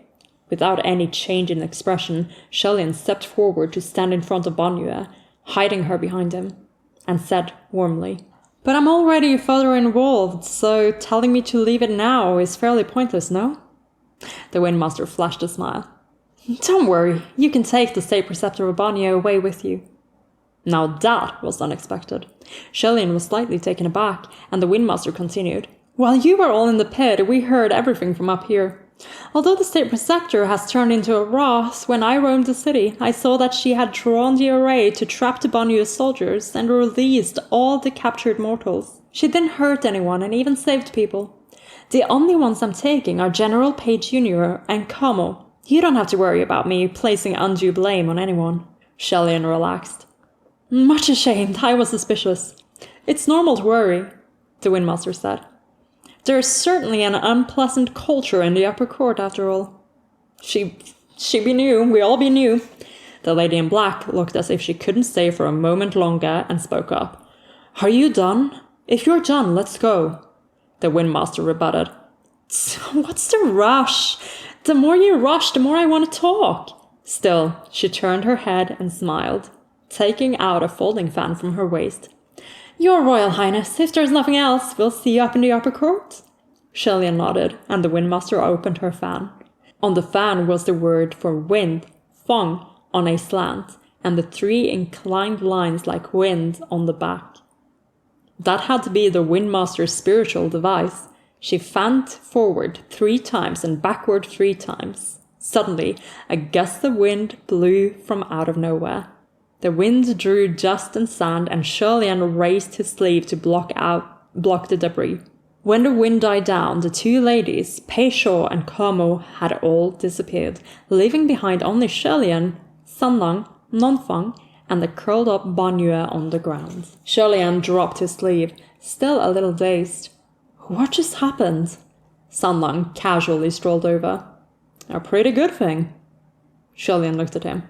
"Is it?" "Yeah, the Windmaster was trying to help you by telling you not to get involved." Nanfang walked over too. "That's right, you've dug too deep into this business already. The only thing left to do is to file a complaint to the Heavenly Emperor. Don't get yourself any more involved." Xianle got it. "Is it because of General Pei?" "Correct," Nanfang said. "This time you have thoroughly offended him." Xianle laughed. "I knew I was going to offend someone one of these days. I guess it doesn't matter who."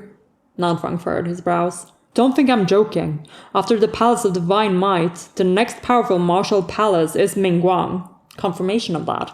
General Pei thinks very highly of little Pei and has long been trying to oust Chuan Yijin.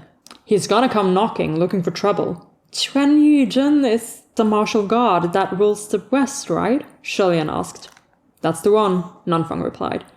"Chuan Yijin is also a new official. He ascended around the same time as Pei Shaw." "Okay, we have information about Chuan Yijin.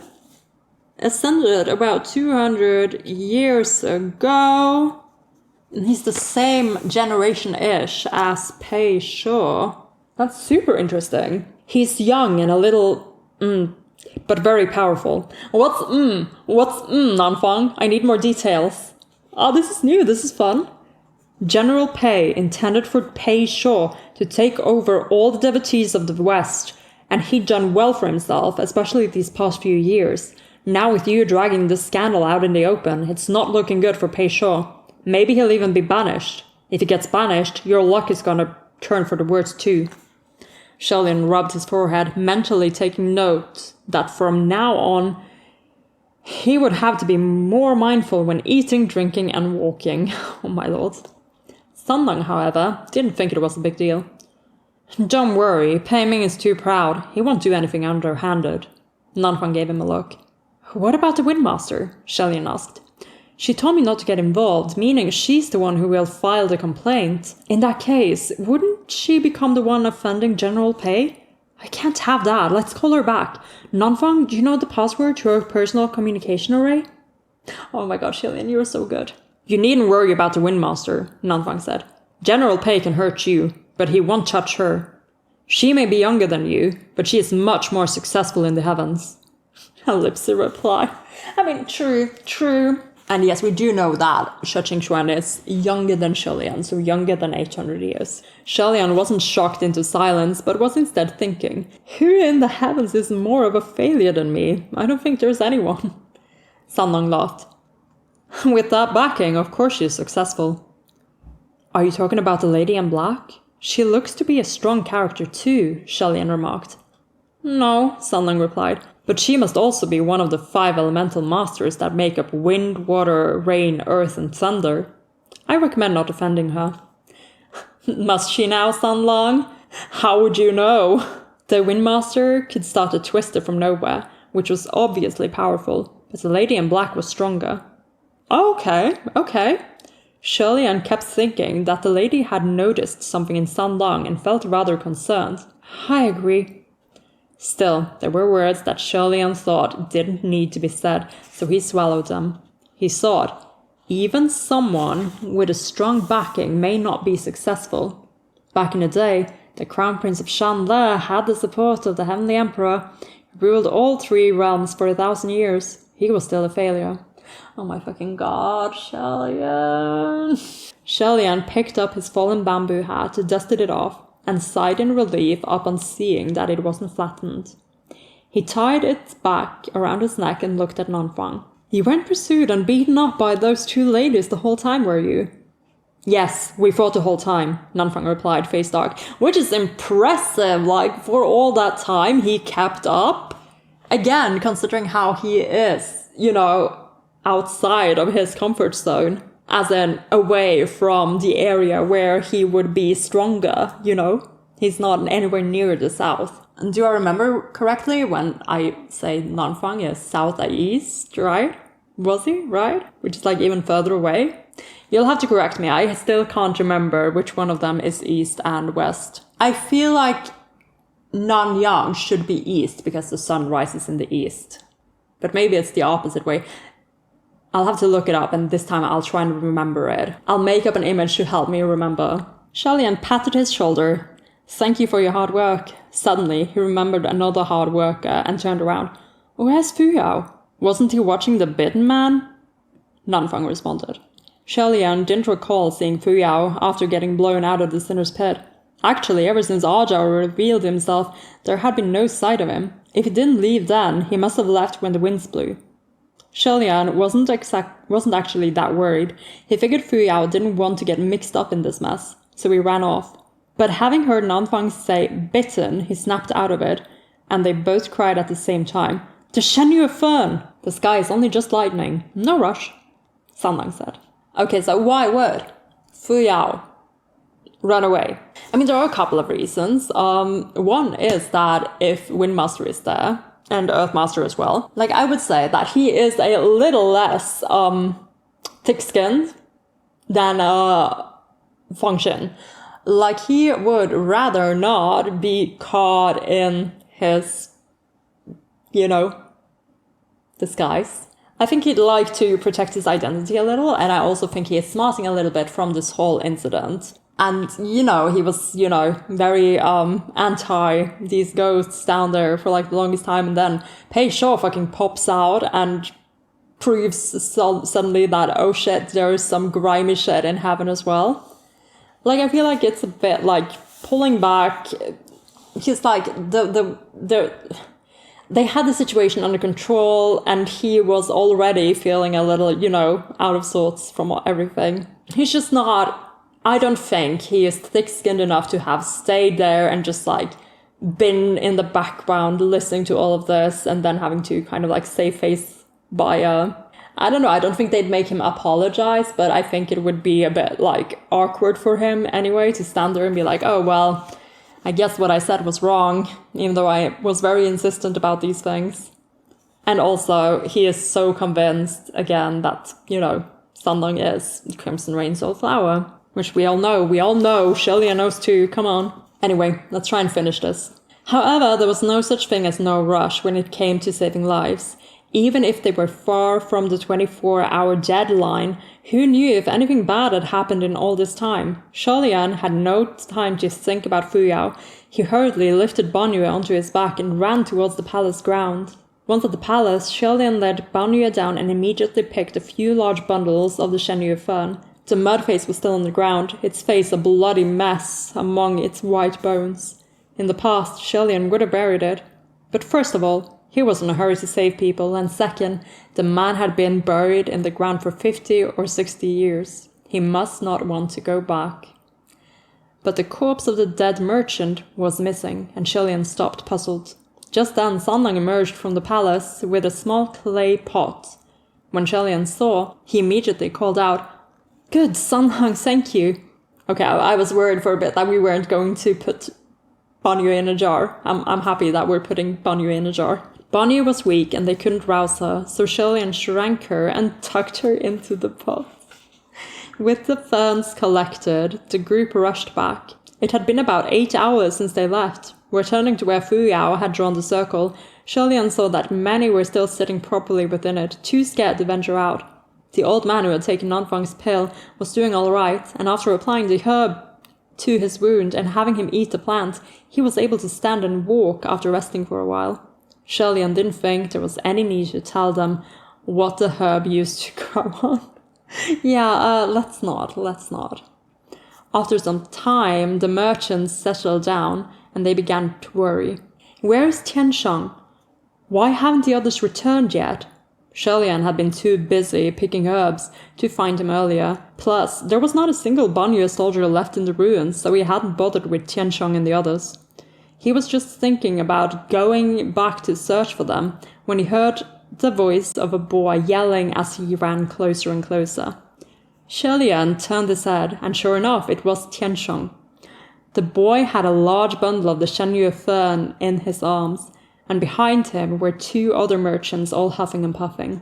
Xianle asked them what had happened and learned that while on top of the walls of the Sinner's Pit, Banyue swept the soldiers down and captured Tiansheng and the merchants. They were terrified, but Banyue only led them down from the pit and directed them where to go before sending them on their way. They escaped, picked the herbs, buried the dead merchant's body, and rushed back as fast as they could. Yet they were still slower than Xianle. In any case, Xianle escorted the caravan out of the Gobi Desert and ended this journey at last. Before they bid farewell, Tiansheng snuck out to find him and whispered mysteriously, "Gege, I have a question for you." It's the first Gege we've had in a while, but we still haven't had one from Sanlang in forever. I am thirsting. I am starving for the content. Sanlang, why won't you deliver? Ask away, Xianle said. You're actually a god, aren't you? Ellipsis reply. First the Poochie villagers and now this random boy. You're just not very good at hiding this, Xianle. Xianle was astonished but also a little touched. In the past, there was a time where he'd holler and announce to the world, "I'm a god, I am the crown prince, his royal highness," and no one would believe him. This time, he hadn't even said anything, and the other party asked if he was a god. It made him both astonished and moved. Tiansheng added immediately, "I saw you use spells. Don't worry, I won't tell." How would you even tell? No one would believe you, Xianle thought. Tiansheng continued, "If not for you, I would have gotten thrown into that pit by that bunch of ugly ghost soldiers. When I get home, I'll build you a temple and worship you." Please do, please do. Xianle watched him pat his chest and make very big hand gestures, and couldn't help but let out a laugh. He smiled. "Then thank you." Sanlang was standing to the side, and he chuckled lightly for some unknown reason. And Xianle didn't think it was because he thought a child's naive thoughts were ridiculous. No, I actually think Sanlang approves. Sanlang approves of this sort of thing.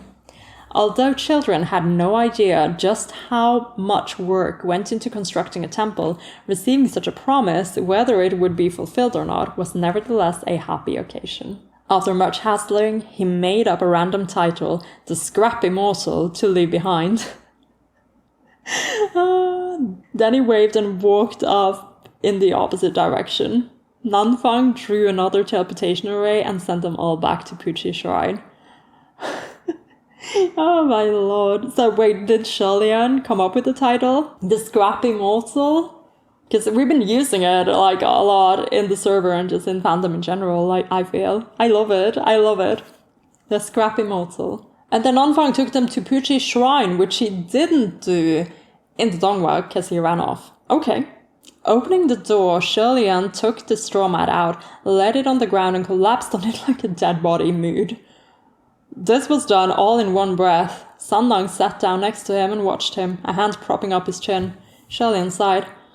How long were we gone? About 3-4 days, Sanlang replied. Xianle sighed again. Only 3-4 days? Why am I so tired? Ever since he ascended, he was worked to the bone like a dog, no lie. After he was done sighing, Xianle looked up. Nanfang, why haven't you gone to report back yet? Report back where? Nanfang asked. Aren't you an official of Nanyang Palace?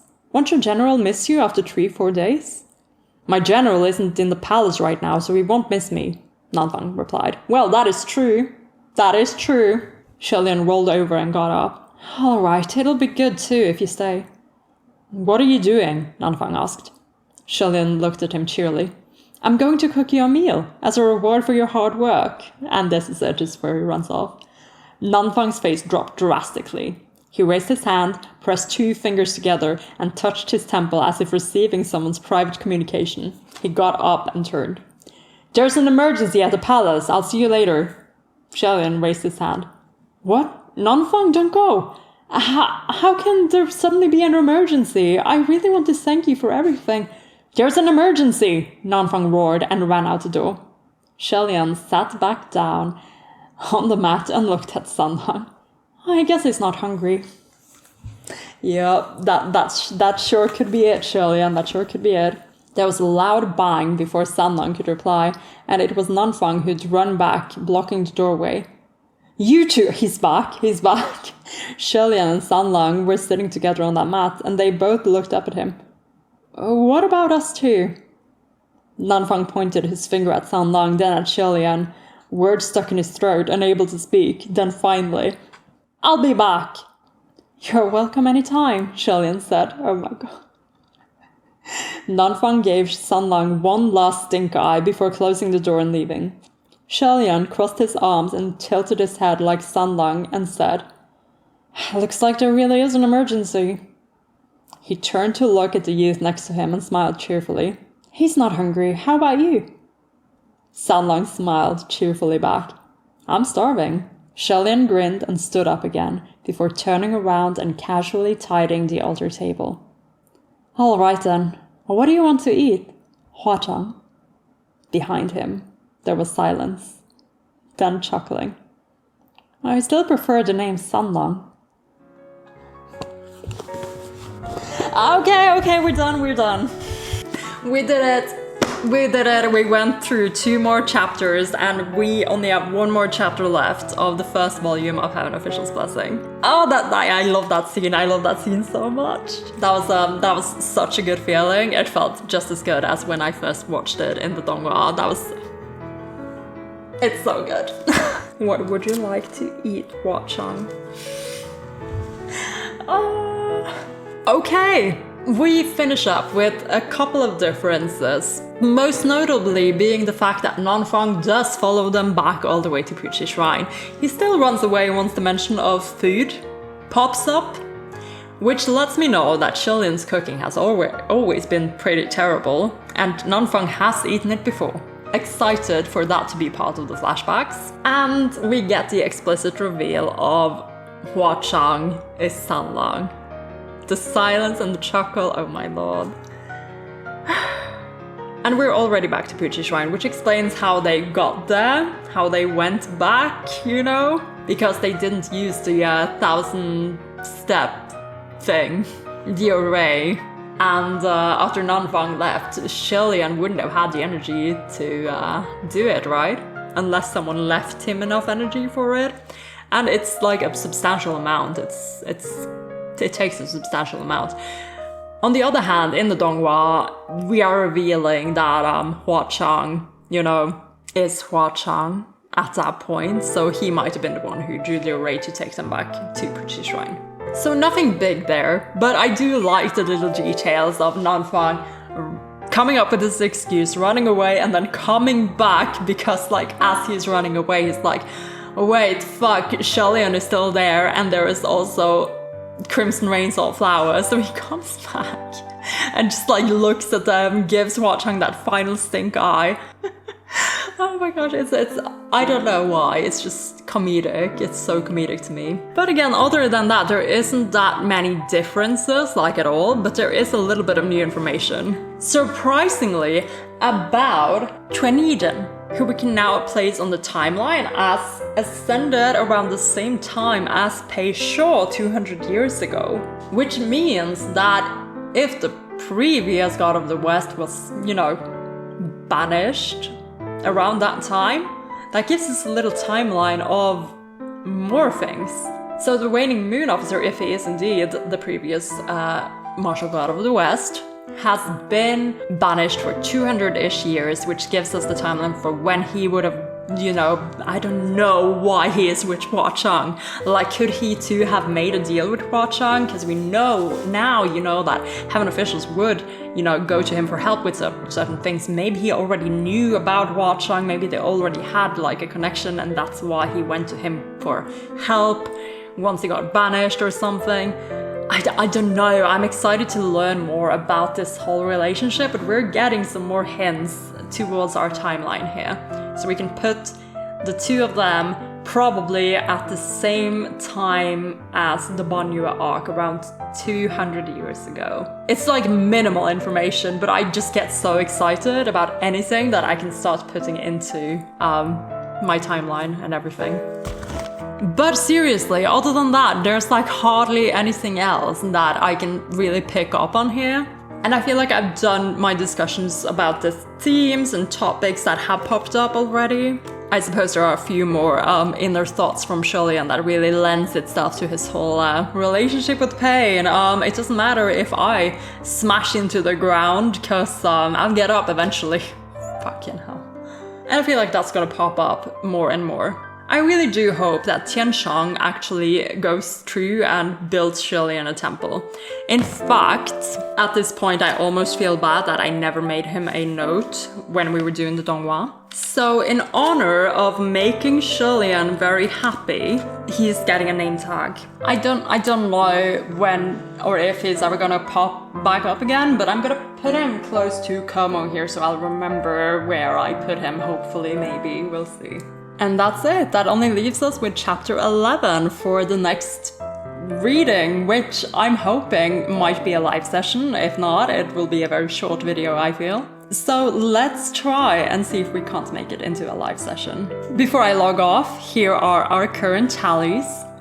The Laugh or Cry tally hit a total of 5 Laugh or Cries. Xianle's ellipsy answers are up to a total of 23. 20 of them being pure ellipses and 3 of them being the question mark ones, while others are staying at a solid 14. No new Geges in these 2 chapters from Sanlang, which honestly has me so distraught. But I'm hoping we're gonna pick up on them a little bit in the next chapter. I know we're gonna get a Crown Prince, your Highness, which I'm excited about, of course, because it's different from the other Your Highnesses. So super excited about that, but hoping that this Gege count will go up, because we're still resting at 14 for Sanlang. And that's it, guys. We completed the Banyue arc. Let me know any other thoughts you have about the Banyue arc, the novel contra the Donghua, or maybe some other observations that you've had that I haven't discussed yet. This has been Amelia, aka Spaced Out Puffin, and I will see you in the next